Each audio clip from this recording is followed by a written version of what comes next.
we had a scientific institution and infrastructure. So that was our theme for entire month.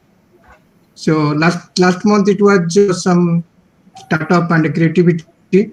So like this way. So it's a very good follow up as well as the coordinations. And themes, is it, Narottamji? Like this is science communication and popularization. Similarly, there are different themes. For every month there is a new theme. So this theme is science communication and popularization. And every state S&T council has to conduct a program for their state involving all the premier institutions and organize particular theme. And all the student, faculty, teachers from the government, policy makers join. So it's a good program and it's good going. So actually, sir, this sir, welcome, sir. Good morning, sir. Good morning. Thank you so much, sir, for your kind presence. This themes basically represents all the main factors of the science, technology, and innovation ecosystem in a state, towards which the state STI, S&T councils are now working towards. So that's the reason, Yes, sir. So all the sir, in fact, with this program and lots of deliberations every day, every month. So we are also gathering lots of new inputs because all the major component of science, technology, innovation ecosystem, particularly starting from the traditional. Namaste, sir. Good morning, sir.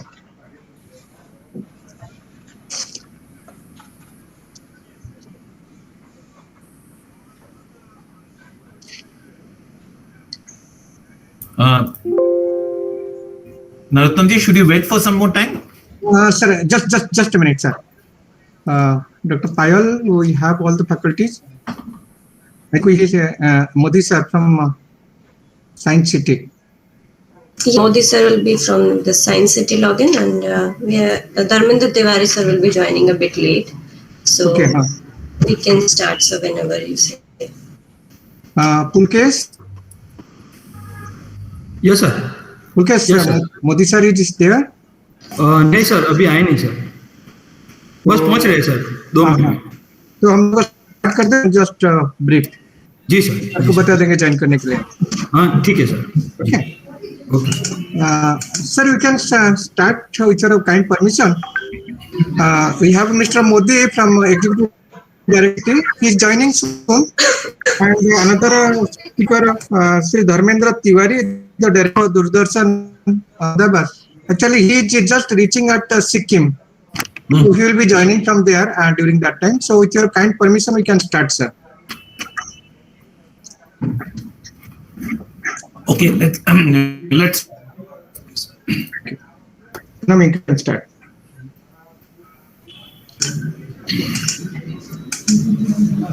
So, very good morning and very warm welcome to one and all. Myself, Dr. Payal Pandit, Scientific Officer, Research and Development at GUJCOST. Welcome you all to this esteemed gathering of Vigyan Utsav. I wholeheartedly welcome our guest, Dr. Dept, Advisor, Department of Science and Technology, Government of India, Shri H.C. Modi, IAS, the Executive Director at Gujarat Science City, Dr. Pankaj Joshi, President of Gujarat Science Academy, Shri Dharmendra Tiwari, Director News Ahmedabad, Sir Amrit Mahotsav from PRL Ahmedabad, Dr. Ravi Kumar from IPR Gandhinagar, Dr. Narottam Sahu, Advisor GUJCOST, my colleagues at GUJCOST, all the faculty, students, CSC coordinators, and all the other participants from the other state S&T councils who have joined us through our Google Meet and GUJCOST YouTube channel. As we know, Vigyan Utsav was inaugurated in the month of September 2021 by our Honorable Minister of State for Science and Technology, Dr. Jitendra Singh. Celebration will conclude in August 2022, and it will portray the state-level STI ecosystems through module-wise identified themes. Science communication is an very important aspect of even taking forward the R&D to the people. So the Vigyan Utsav during February 2022 is science communication and popularization. Communication is an indispensable and very important aspect of science. So to create and motivate the next generation to take up career in science, it is imperative that science is communicated well. So we take this opportunity to emphasize on the importance of communication in science through our today's session on Vigyan Utsav, because science does matter. So let us begin our program with lamp lighting. Kaushik Bhai, could you...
Thank you, Kaushik. We now have our team at GUJCOST has made a short presentation on the science popularization activities at GUJCOST. I'll just like to load it from just a moment, please.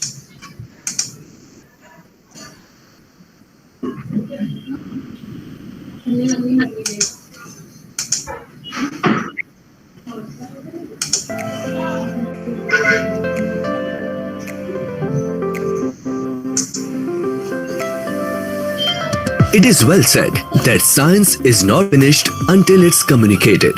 The key to communication lies in expressing the idea in a simple and comprehensible at the same time, in a language that enhances curiosity and creates interest. In today's digital age, it is important that what we learn should be communicated effectively. In this way, we create and retain the interest of one and all, from kids to youngsters to old people in science. Effective communication is key to popularization.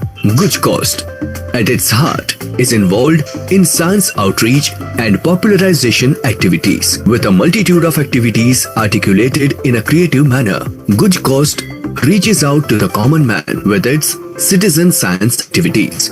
The Children's Science Rural IT Quiz, STEM Quiz, Scientific Day Celebration are to name a few of the activities that GUJCOST undertakes to inculcate the scientific temper in the kids. Gujarat Science City is another mega initiative that sets a benchmark in science communication and popularization.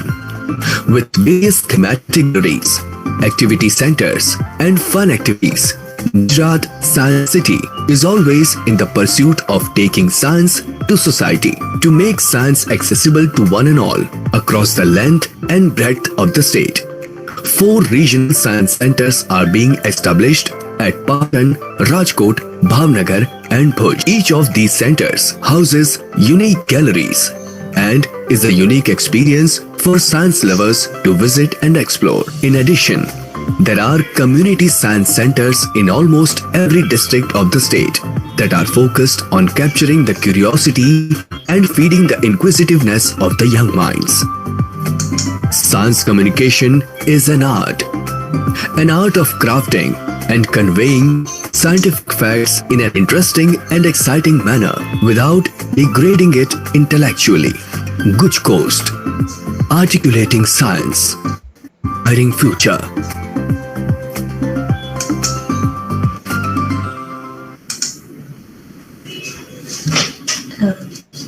Thank you all for patiently going through our presentation on the activities at GUJCOST. I now request Dr. Dept sir to give the opening remarks for highlighting the importance of this program. Sir has been presently serving as the head and advisor in the Science for Equity Empowerment Division, Seed Division of the Department of Science and Technology, Government of India. Sir. Good morning. Thank you, Dr. Pandit, and thank you to Dr. Sahu for like always with his enthusiasm for the second, like today is the second day of the 6th month of Vigyan Utsav, and thank you to all the luminaries, Professor Ravi Kumar, Dr. Mahajan, and others. I think Dr. Joshi was asking about why this program. I will just give a little bit of the the background because many of you are joining in the first. As you know, this state S&T Council, this network with is a unique is a science and technology cooperation mechanism between the center and the state, which was started in 1971, and incidentally last year 50 years of this network completed. Different states, the councils have started different way, different time. Like in GUJCOST was started in 1986. Then the S&T councils were when they were established.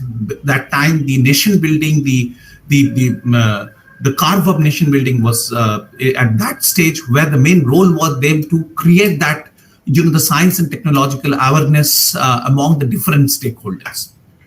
So now when this 50 years of this, the network is over, and India is celebrating 75 years of its, the independence, and also we are looking forward by our Honorable Prime Minister's directions of the coming 25 years based on science and technology.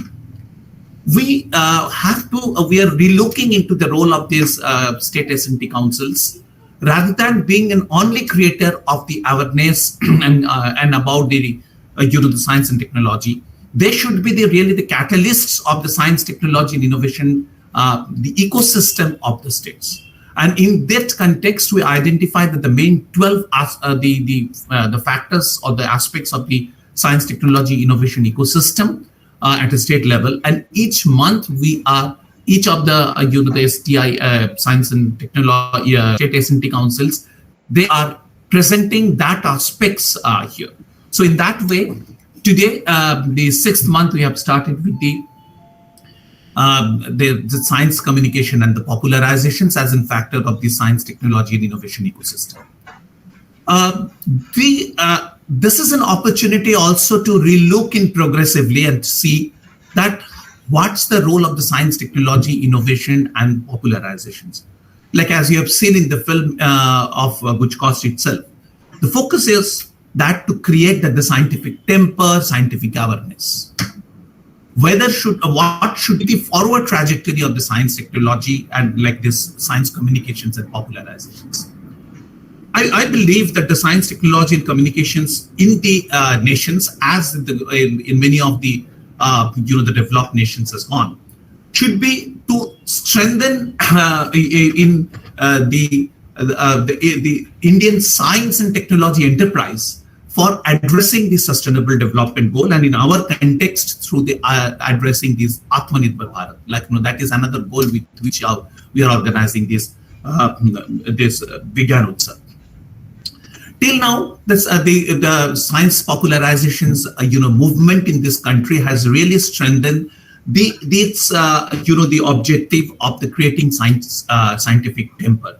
Yesterday we are listening to the Pallab Baglaji, and he brought out a very nice point of that testimony of that the scientific temper in the country. If you look after this COVID, it's not only that the Indian science has the science enterprise has come up in developing the indigenous the COVID, but in general among the at the citizen level, at the mass level, the COVID hesitancy was much less. And this is due to the science popularizations and the communications, the whatever it has done over these years of the 75 years of the nation building. In comparison to the many of the developed countries, if you see that in India it was. So what should be the next and the forward-looking trajectory? I believe that the science communications and the popularization is the most important at the output and the delivery mechanisms of the national science and technology enterprise. Since we have done successfully in creating the scientific temper, now it should be an essential component of the entire science and technology value chain. The communicating the basic science to the stakeholders. It may be the scientist of the other discipline, because the multidisciplinarity, whether at a basic science level or at an applied science level, is the the future. The applied science, how to take it towards the technology, and even the output and the outcome of the technology to communicate it with stakeholders. And in this context, especially when I'm speaking in Gujarat, it's important that the startup, the ecosystem and the industry, the communicating with the industry from the scientists and the technologies, the role of the science communications and the science communication should be looked into, so that we can strengthen the two pathways where the science technology enterprise goes in the nation building. One is the economic pathway, and the other is the social pathway. If we look into the economic pathway, like we are now got a very the vibrant startup ecosystem. Our industry per se has to be convinced with the Atmanirbhar Bharat and taking the risk, and there comes a big role of the communicating the technology and the science towards them. I served in as a science counselor in the Indian Embassy, Washington DC. So as a counselor, I used to see that many of the big the business houses, they used to visit MITs and the other the universities in US for scouting the new technologies. I believe, like in our learning, the higher learning institutes, whether it has in the central or the state, also has many of these technologies. But the communication mechanisms to create that Atma Vishwasam in our industrial leaders need to be strengthened. And that should be the one of the future pathway of the science communications and the popularizations. Now, if we come to the taking the benefit of the science and technology for the society per se. Yes, we have done creating a lot of the tempers, scientific temper development, but still that needs to be done, because that's the bottom of the pyramid. Like there are a lot of the science communications and the popularization movement has addressed many of the social issues, the taboos, how to address that. Actually, there are a lot of the testimony of that things are changing. It's like one I have already shared with you. Like I have visited many of the villages in that part of those part of the countries where it thought to be the socially very conservatives, but the disadvantaged societal the members there, when they are coming in touch with the scientific development, a lot of the social changes are also taking place. So if we look at it at the system level, by the science and technology taking to the society has the main gap areas. The gap areas are now it's from the creating awareness to the science and technology absorption capacity among the masses and the citizens. Then the civil societies, their science and technological capacity updations continuous, and then our knowledge institutions orienting them towards the real problem on the field. And each of these cases, if you see, our like the knowledge linkage, this forward chaining and the knowledge to product this translational pathway. This can be really internalized and can become the backbone of our Atmanirbhar Bharat. If you look into this, the 5 of the Atmanirbhar Bharat, the central pillar is the technology system, and science and the science communications and the popularizations can really play the cement of strengthening that system. And this is an opportunity for us to relook into the forward-looking, the role the science, technology, communications, and the popularizations can do and should do in developing the science, technology, and innovation ecosystem at the state level. And I really thank and congratulate all the state S&T councils to, I think, to be a partner in this thinking process where we are from a role of the science and technological awareness creations to the science and technological innovations and the ecosystem strengthening role they are going to play as an important catalyst. And I wish that today's discussions and this month-long discussions, what we'll do, that will give that our unique strength, what are available at each state level for developing the science, technology, the science communications and the populations to the next level.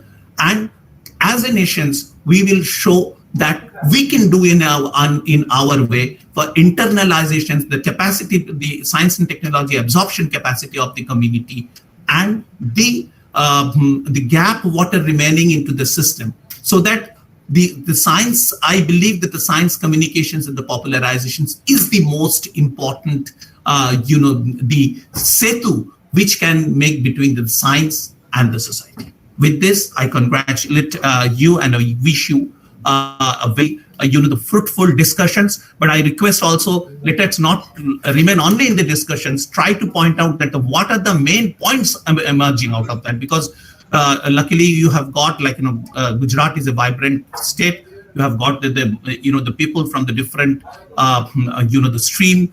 They are spending their times. Please try to capture those points which can really give a forward the forward taking strategy for not only for the Gujarat but also for the whole country, because Gujarat Council being one of the forward looking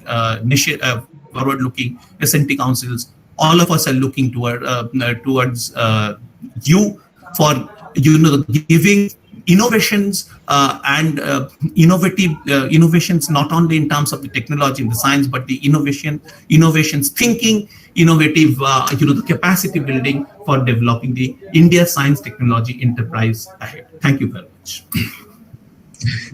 Thank you so much for your encouraging and opening remark, which is just to start the ball rolling, sir.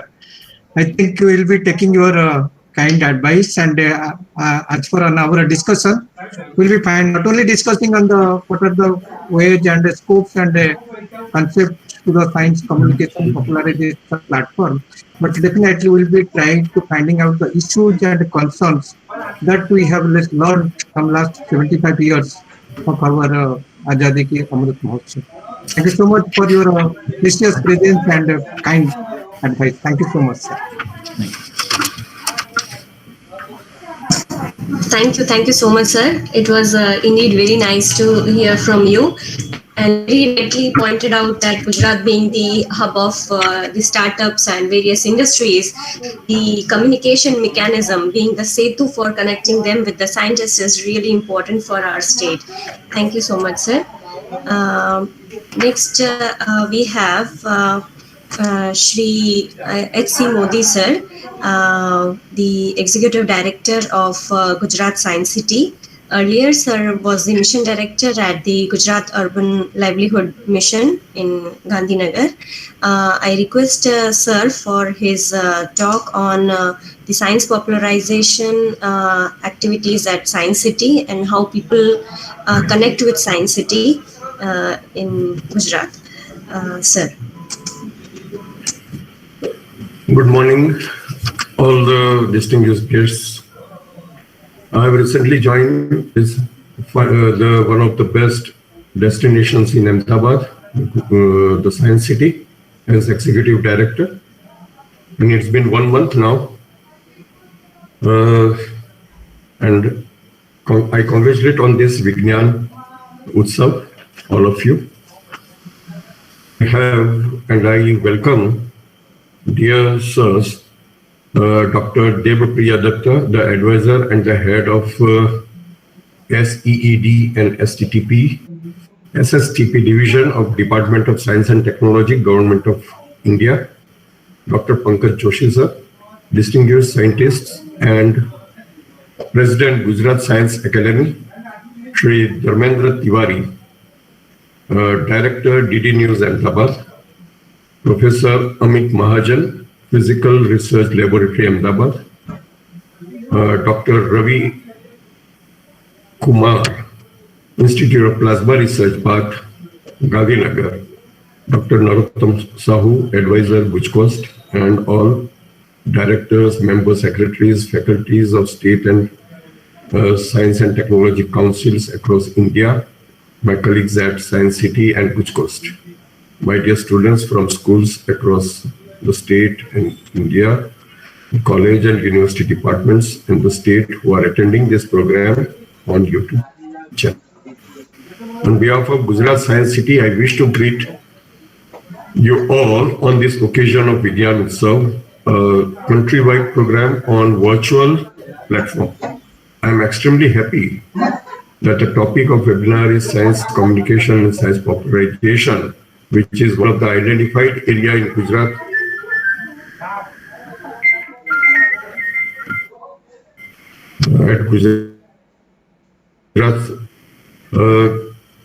in this connection, we at Gujarat Science City has a significant role in connecting community, the students, the colleges, universities with science and inspiring next generation learners and the leaders in science. Gujarat Science City, working under the aegis of Department of Science and Technology, Government of Gujarat, has been emerged as an effective and large-scale science education and popularization platform in the state and the country is by promoting innovative and experimental activities through hands-on activities and mind exposures. The concept of design of Gujarat Science City is landmark leading-edge science and technology exploration centers targeting, stimulating and inspiring the inquisitive minds. It is more than just an exciting place to explore, become a platform to socially engaged, organizing a dynamic network of science and technology related programming that reaches out across the length and breadth of the country. The approach and methodology of Gujarat Science City is focused on formal community-based learning, which is different from formal mode of education where school children discover the wonders of science during their visit. All of the programs are intended to enliven the imagination and foster creativity and develop a spirit of inquiry, especially in the young minds.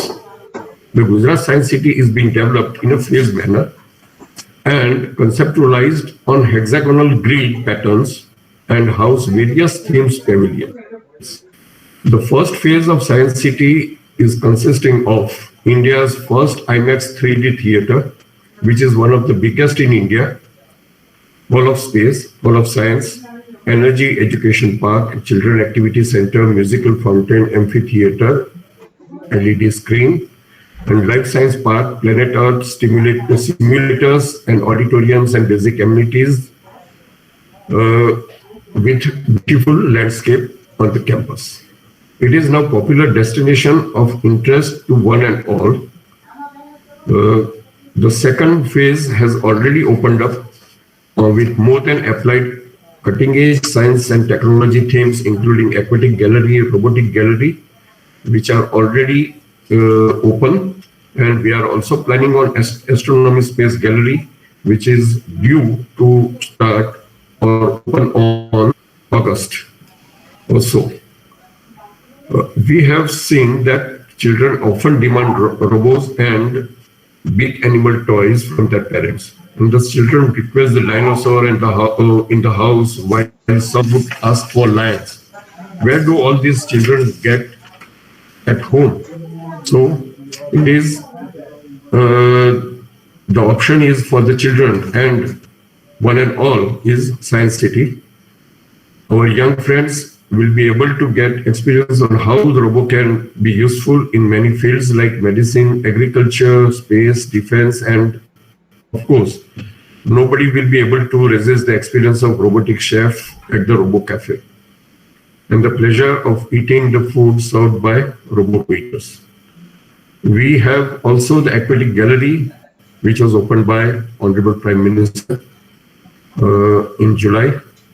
The Aquatic Gallery is built in science and is spread in 15,000 square meters of area with 72 exhibits and more than 180 plus aquatic species. Is one of the top aquariums not only in the country but also in Asia. It is third largest in the world. The sight of marine biodiversity from all over world at one place will be a wonderful experience in itself. The aquatic science in Science City has been designed as a unique learning and exploration center and combines interdisciplinary science and culture and education in order to promote sustainable departmental community involvement and community in the conservation of natural heritage and environment. But also a dedicated gallery, which I spoke about, of Robo Gallery. We have a dedicated section that has been designed to showcase robot built by our students through Robofest Competition every year. A workshop space has been also provided for hands-on training in building and programming robo for school and college students to be organized around the year. A large nature park spreading over an area of 8 hectares of land is a new attraction in Science City in a new phase. The nature park has been designed with an excellent nature trail consisting of water bodies, fountains, children play area, outdoor exhibits, and many more. It's a lively place to stay on in Science City and area 2. The new galleries would lead to greater appreciation of science themes and popularization by providing an environment where learning about science would be a fun. It would also serve as a platform for exploration of new scientific concepts in our young students through exposure to latest facilities and exposures. Science City is an ideal platform and a perfect venue to engage the world citizen to learn about and address solutions and global challenges we face. We also have 3 big space where we can have programs, auditoriums, amphitheaters, and other open places. Educational programs, exhibits, demonstrations, and interpretive tools have the potential to help millions of students and visitors to understand social, environmental, and economic impact of human behavior on the planet in future. For us, the future is here. I take this opportunity to invite you all to visit Science City and to be a part of our journey to lead the future. I would like to thank the DST Government of India, DST Government of Gujarat, GUJCOST, and other state and science and technology councils across the country for organizing such significant program to sensitize all. I wish program a grand success. And with this, I conclude my speech here, and I would ask for a leave after say 10 to 15 minutes for one another engagement over here. Thank you. Thank you so much, sir. Thank you, sir. Thank you, sir. Thank you for briefing us about the various activities and means exciting galleries at Science City. I'm sure it will definitely motivate everyone to visit Science City and experience the various galleries there. Thank you, sir. Next, I request Dr. Narottam Sahu, sir, advisor GUJCOST, to brief us about the science popularization and outreach activities at GUJCOST. Sir. Good morning, everybody. Respected Dr. Devapriya Datta, sir, advisor and head, DS Department of Science and Technology, Govt of India.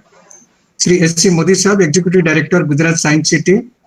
Professor Dr. Pankaj Joshi, sir, distinguished scientist and President Gujarat Science Academy, Ahmedabad. Sri Dharmendra Tiwari, Director, Doordarshan News, Ahmedabad. Professor Amrit Mahotsav, sir, the professor and head science outreach activities at Physical Research Laboratory. Dr. Ravi Kumar, scientific outreach senior faculty at Institute of Plasma Research. My colleagues, Dr. Poonam Bhargav, Dr. Payal Pandit, all the distinguished advisors, directors and member secretaries of our very precious state S&T council all across the country, all our science coordinators at the community science centers in Gujarat, my dear students, teachers, and all other interested, those who are having a very great interest and passion in science communications and attending these programs in our YouTube channel. So today is a very auspicious day. It is 2/2/2022. If you can write in number, it is 2/2/22. It's a very significant number. We start our communication like that, simple observation and correlating one and each other. Our mission is inspiring. We think very big and pushing our limits, what is possible. We challenge ourselves to reveal wonders. We use our passions, our interest, our expertise, and our creativity to share authentic content, concept, and clarity among the issues, what is contemporary issues that we are experiencing for. We aim to ignite curiosity among students, children, our target participants, including the community members at the grassroots level, as well as the faculties and the policymakers. We take pride to being open for all, and we are passionate about science and its ability to enrich lives. And this is all about science communication, communication of science, and science popularization, which is a new trend started just before the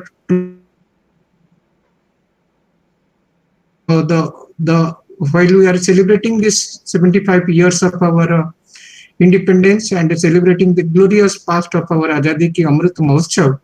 So this was just the second part of our journey just after independence, when we have started the scientific missions, and there was more research, more focus was on the research development and infrastructure, where the country saw the best brains are going out of the country for research and these things.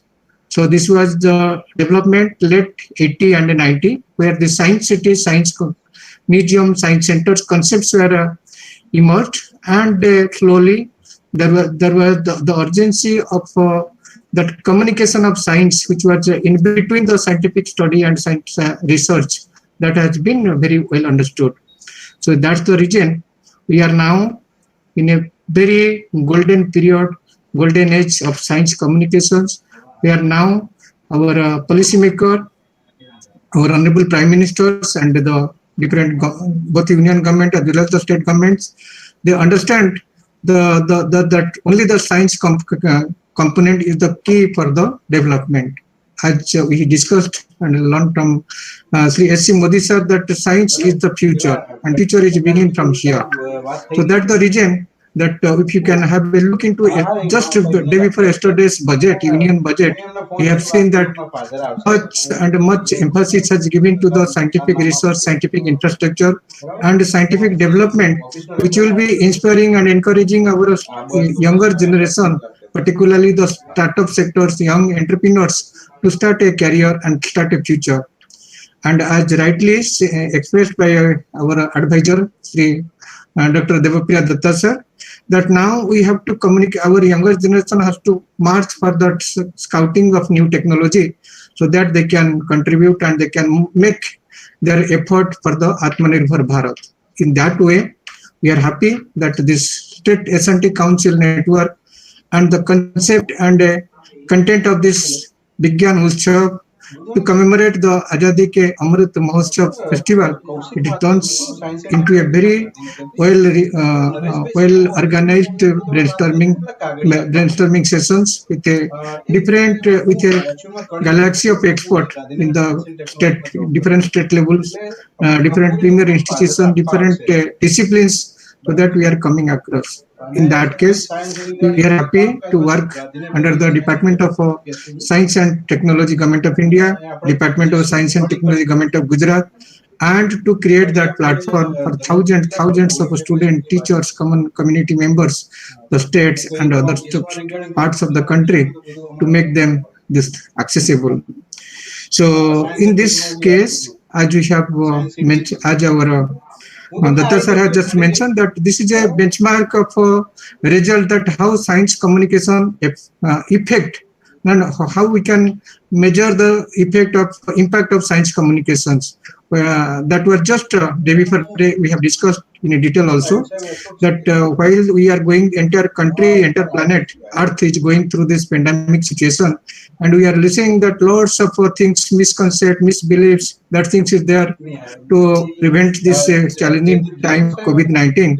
But India has started in a very positive way, positive note, that there is no unscientific process. People are not going to any temporary places where that previously they were supposed to go, like Mataji aa gaye hain or something like that way. From the day one of lockdown, everybody has started putting a face mask or sanitizing process, or that common health and hygiene process, so that things.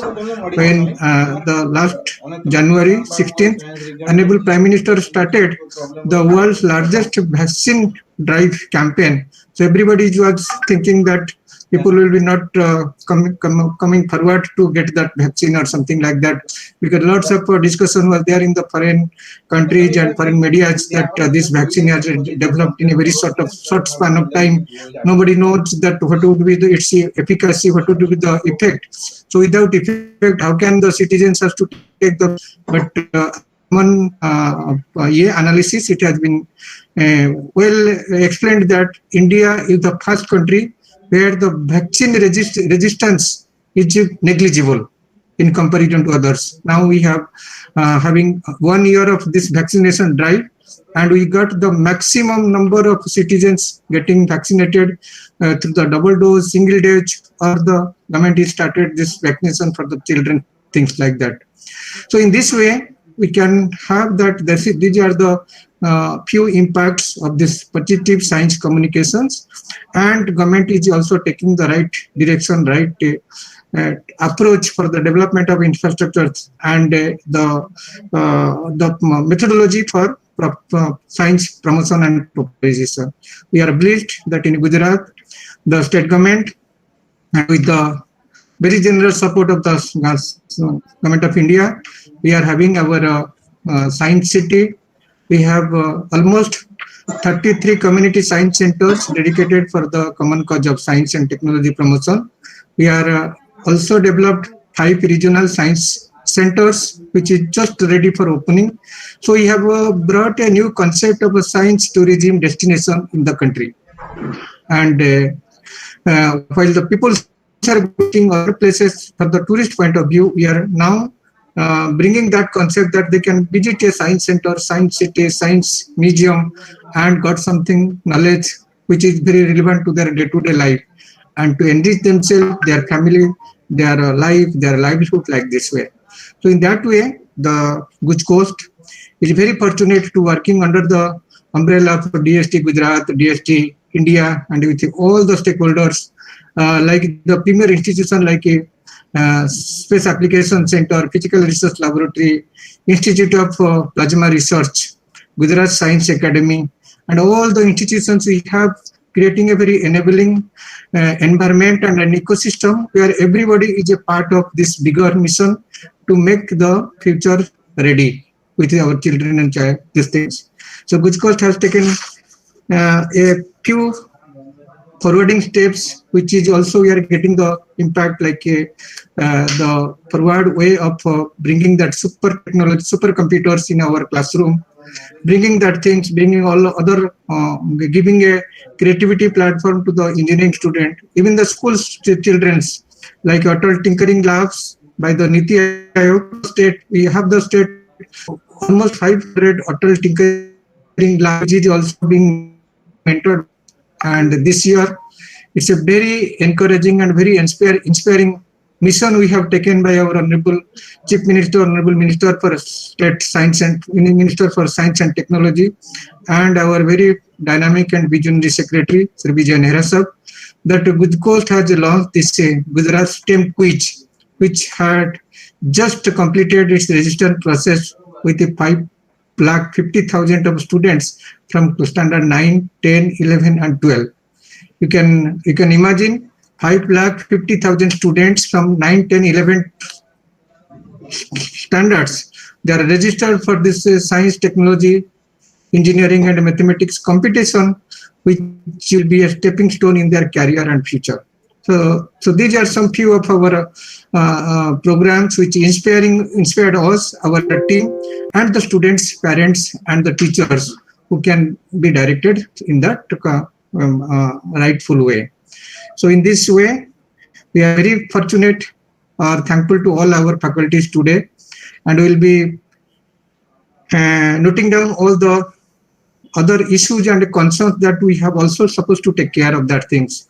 So with this, I once again thanks all our esteemed distinguished faculties and the DST Government of India, DST Government of Gujarat, all our research faculties, Sri Pankaj Joshi sir, Sri H.C. Modi sir, Amrit Mahotsav sir, Ravi Kumar sir, and all our state S&T council, our directors and member secretaries for their support, their cooperations, their suggestions, and we're looking forward for the taking it in a very positive and a very forwarding moment.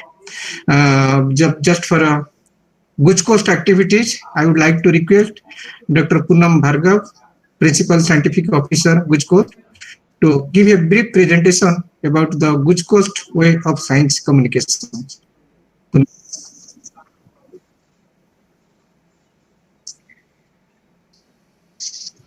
Thank you, sir.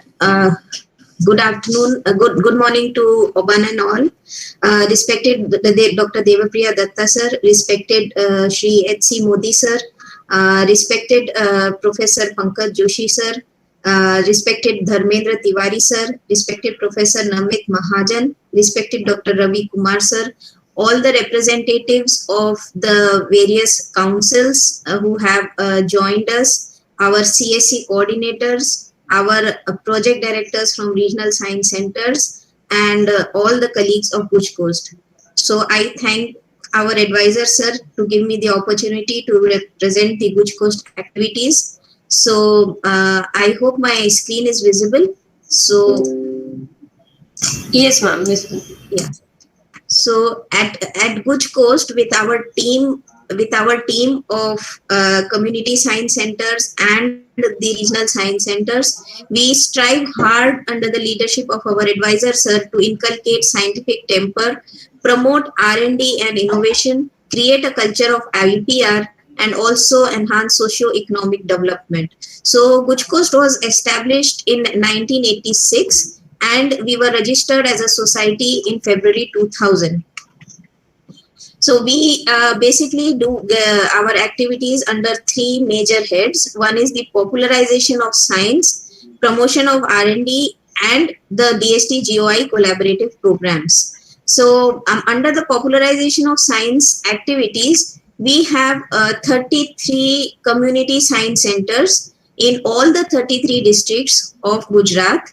And we also have 4 regional science centers now from our Patan, Rajkot, Bhavnagar and Bhuj. I'll give you a small a glimpse of the 4 regional science centers, the upcoming regional science centers as well. So all the 33 community science centers work towards science popularization. These community science centers, 3 regional and 28 district level. So in this year, we have conducted more than 12,188 programs, and the beneficiaries are more than 50 lakhs. So we strive towards creating future scientific leaders, and some of our activities include the National Children's Science Program, the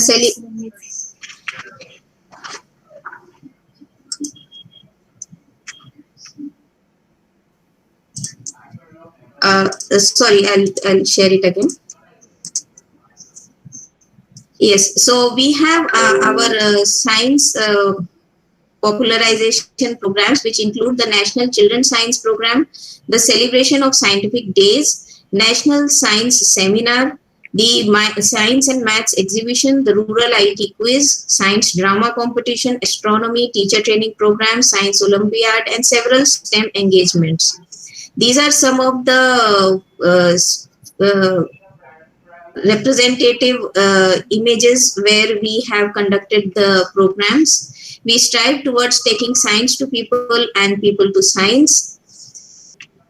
Some of this year, the National Children's Science Congress, we had more than 10,000 projects registered, and the state level National Children's Science Congress was conducted, and our honorable Minister of Education, Science and Technology graced the occasion, and we were able to shortlist the 33 child scientists. On this occasion, we also launched the Gujarat STEM quiz program.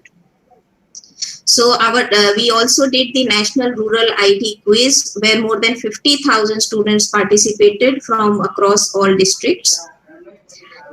This time we also got a new program, that is Do-It-Yourself Kits for Students. So these are a set of 12 kits which have been given to around 100 schools. The training has been imparted, and under this scheme, that is the Do-It-Yourself Kits, we believe in providing, we try to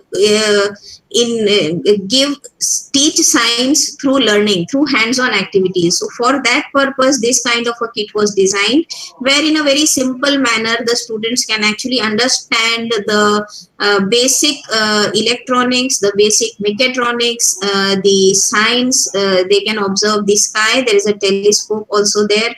A small microscope also has been given, so that even in the field they can go and observe the microorganisms. Then during the COVID times, it was a difficult time for all, but then at GUJCOST we created an environment where we tried to not only give outreach about COVID and to sensitize people for COVID appropriate behavior, but we also engaged students in several activities which they could do from their home. So we had a drawing competition, we had conducted a story writing competition, we conducted some the drawing. From the drawing competition we got beautiful images of the imagination, which showed the imaginations as well as the sensitivity the students had in them about COVID and the sensitivity they had towards the COVID warriors, the frontline warriors. So we have compiled that book into a beautiful souvenir kind of a thing. Then we have also generated this a booklet on our fight against COVID-19 and a badge on I am COVID safe. So and we also support during the COVID time, since physical gatherings were not allowed, so we supported webinars so that the scientific knowledge and the trainings are not stopped. We supported more than 100 proposals for the conducting webinars. We are also supporting 2 schemes under the Science, Technology and Innovation Policy of Gujarat, which include the Research Support Scheme for Research and Development and Technology Demonstration and Pilot Deployment. And during the COVID times, we also floated a special call for the COVID-19 challenge addressing proposals. So of them, around 10 projects were sanctioned, in which include projects such as COVID, a mask which can kill the virus while it is the nano coated masks, the development of sanitizers and so on. We also have a Vikram Sarabhai chair at IIT for interdisciplinary research. Then this is a very unique program, that is the Design Lab, which has been created in 18 labs, 18 colleges across Gujarat. And again, this is something which is to do with hands-on learning. So in this also we provide several components where the students' innovation can come into a tangible output. We also have these 26 supercomputer labs which supports the research and development and high-end research. Apart from that, we are also carrying out a Robofest competition, and the first Robofest competition is complete. So you can see here that the creativity of the students in the form, like they came up with a chess playing robot. This is the prosthetic arm. Then this was also a beautiful robot that was designed, which was a rover. And then we have several kinds of beautiful robots that came up with this in this Robofest competition. The guitar was there, then a drone, and so on. So Robofest is basically a competition amongst the college students where they are given an amount to design their own robots, and then we judge them through a technical committee. So the second Robofest competition is going on, and we'll soon get the results of that. And we have got very nice robots this time, and these are all honestly developed with the creativity of the young generation. So now this is the glimpse of the regional science centers which are coming up. So in the regional science centers which are coming up at Rajkot, Bhuj, Bhavnagar and Patan, this is a concept where all the 4 regional science centers have 6 different galleries. None of the galleries are same between the two centers. So each center has its unique activity, and each center has its unique structure as well. So here you can see this is RSC Patan, where the building is there, and there is a outdoor as well as indoor dinosaur gallery. These dinosaurs are actually animated. So if you visit RSC Patan, it will be one of the very beautiful feelings that you are going to have in the dinosaur park, as well as other galleries which are over there, which includes the optics gallery as well. This is a regional science center, Rajkot, which has a unique design of a sort of a canopy, and each of these sites have their own galleries. And here again, you will have the machine engineering gallery, and how stuff works, where the students, in a very simple way, they can interact with the exhibit and get an idea of what is actually the concept behind that complex theorem is being depicted in these exhibits, and it can be cleared by simply seeing that exhibit itself. This is a aerial view of RSC coming up at Bhavnagar, and here again we have a live fish tank as well as we have the Marine Aquatic Gallery, the Bioscience Gallery. All these galleries take you to a journey where, and all these museums, they have interaction. So it's not that you cannot, the exhibits are there in a glass case. No, it's not that. In these centers, we have exhibits where you can touch them, feel them, interact with them, get knowledge by doing something. At RSC Bhavnagar, you can assemble your own car and have a go-kart on your own. This is the upcoming museum at RSC Bhuj. Again, it has 6 galleries, and this is again, first of all, it is situated at a very unique point, and here you can we'll be having a big telescope, and you can have the sky observation in a very nice manner. As sir already said about the Gujarat STEM quiz, so 5,39,970 students registered in this first Gujarat STEM quiz. These students represent all the 33 districts of Gujarat. It is not that only the big districts have participated. The community science center members, our regional science center members, they have worked very hard along with GUJCOST to get the students sensitized, and the student participation has been overwhelming, and we really congratulate all the students who have registered for this particular program. Then we also have a climate change outreach programs. These are some of the new programs of this year. Climate change sensitivity we are carrying out in various levels. We also have a unique program in collaboration with Commissionerate of Higher Education, that is the establishment of innovation clubs. Now, these innovation clubs are about STEM learning in arts, commerce colleges. So those non-technical students are being taught of the very basic concept of science, and this is actually in line with our new education policy.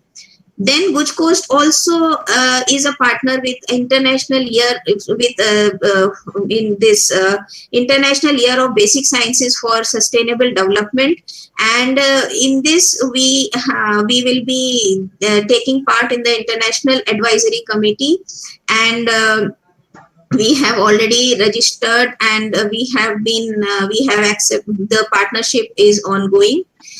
Another center of attraction is coming up at Sabarkantha Tropic of Cancer Science Park. It is about giving information on the Tropic of Cancer, which passes through 6 districts of Gujarat, one of them being Sabarkantha, and this is being developed over there. This is a conceptualized image of the park that will come up. Our website is dynamic with all the informations that we can keep on the website, and our patent information cell activities are also ongoing with the giving GIs and trademarks, patents, facilitating patents, establishing IP cells, and so on. So thank you so much. I would like to end here by saying that we try hard to take science to students and to people across our state, and also we try to get the Government of India grants as well. Thank you so much. Thank you, ma'am, for sharing the plethora of activities that we have here at GUJCOST. And moving on, we have our next speaker, Dr. Pankaj Joshi, sir. He is the president of Gujarat Science Academy. He is a distinguished professor in physics at the Ahmedabad University and is a founding director of the Cosmos Center, which is being established at Ahmedabad University. He had a brilliant career in the field of cosmology at Tata Institute of Fundamental Research. He has also served as the provost of Charosite University and has a number of popular books and research articles to his credit. We request sir for a talk on the role of science academies in science popularization and communication. Sir. Thank you. Dr. Payal Pandit ji. It's a great pleasure for me to say here and give here some idea on the work that the Gujarat Academy is doing in the direction of science popularization and communication, and as Dr. Sahu pointed out, in the direction of cultivating the scientific temper. Dr. Devipriya Dattaji, H.C. Modi ji, as well as my colleagues and friends Amrit Mahotsav and Ravi Kumar, as well as Dr. Dharmendra Tiwari, in this august presence, as well as that of various directors or representatives of regional science centers.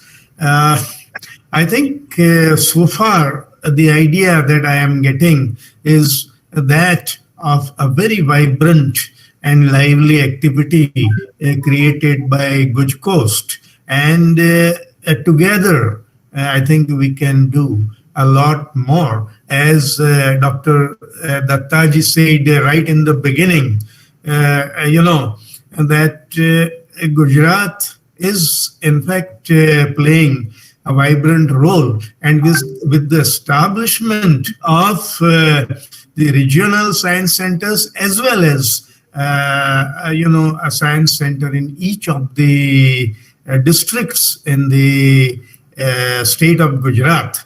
If a proper networking is achieved, then indeed a lot can be done. I took over as president of the Gujarat Science Academy in 2020 April, and that was exactly the time when the the COVID pandemic had just started. We then took the path of the webinars and the interaction through, so to say, the available mediums to us. Just before this happening, the COVID pandemic, we had a wonderful science congress held at the Ganpat University. The Gujarat Science Congresses are one of the most important scientific events for a large number of years in the state of Gujarat. As you probably know, the Gujarat Science Academy has been operating and working for past more than 4 decades. It was inspired by none other than the eminent scientists such as the Dr. Vikram Sarabhai, Professor P.C. Vaidya, Dr. Sudhir Pandya, the ex-director of the Physical Research Laboratory, and several other eminent people, including Sri Vakil, and so on. The science congresses have faculties from the colleges, from the even schools, and of course the universities, the departments, and in all the disciplines, some 600 to 700 participants do come over. Extremely vibrant exhibitions, the competitions, and the student quizzes, and all sorts of activities, apart from, of course, honoring the India-wide scientists with medals and special lectures, plenary lectures, which are part of the science congresses. Now, we could not hold the next one, this Congress, which is supposed to happen actually in Vidyanagar, Vallabh Vidyanagar. We are just waiting for an opportune event. But the webinars we conducted, we had a systematic pattern in organizing our webinars. We collaborated with each of the important universities throughout Gujarat, including Saurashtra University, Bhavnagar University, Patan, North Gujarat University, South Gujarat, and MS University of Baroda. In each of the webinars, you see, sometimes it is believed that webinar to usme to kya hai, matlab wo laga dene ka, or from far away medium people join. But it's our secretaries and our volunteers, especially Dr. Tushar Pandya, who is unfortunately no longer with us because of the pandemic. He took enormous effort in achieving registrations, not only from within Gujarat, but actually nationally. And to give you an example, we celebrated 100 years of discovery of quantum mechanics, quantum theory. And this particular webinar, we had best of the speakers from all over India, Professor Ghatak and many other eminent people. And this had more than 5,000 viewership. Not only from within Gujarat and India, but also from countries in the world, including Pakistan and Bhutan and Nepal, and so on. So, other thing that we have been just doing, for past 1.5 years or so, with the very gracious help and constant interaction with Dr. Sahuji, as well as GUJCOST, as you see our newsletter. Now, we know we have a lot more to do, but we are taking steps one by one. We have a very vibrant editorial team. I interact other members, our vice presidents, Dr. Gajjar, Dr. Kannan, who is now the director of the Central Salt and Marine Chemicals Research Institute in Bhavnagar. So we all interact together and we take steps. We have many plans, like, right now the newsletter is in English and it is only in the format. But then we have been feeling that, sometimes it is useful to have hard copies and that too in vernacular. So our plan for, launching a Gujarati edition has been very much on, but, we are working on good translators and trying to reach out to people. We refurbished our entire website. And then I can see Dr. Dharmendra Tiwari ji. So with the help of, Doordarshan also, we have had plans to, reach out again. The Gujarat Science Academy, GUJCOST, as well as regional science centers. The key purpose is scientific temper is one thing, but Gujarat, one very important thing, let me put it that way. But our key goal has been, since I have taken over, our key goal has been, we want to develop a research and innovation culture in the youth, in the students. So Gujarat Science Academy would like to launch a series of projects as invited from the students from within colleges. For example, when I was a student, I had no money, but somehow I, got 5 rupees, 10 rupees, 15 rupees, and then created a small laboratory in my own house, buying, a few chemicals and so on and so forth.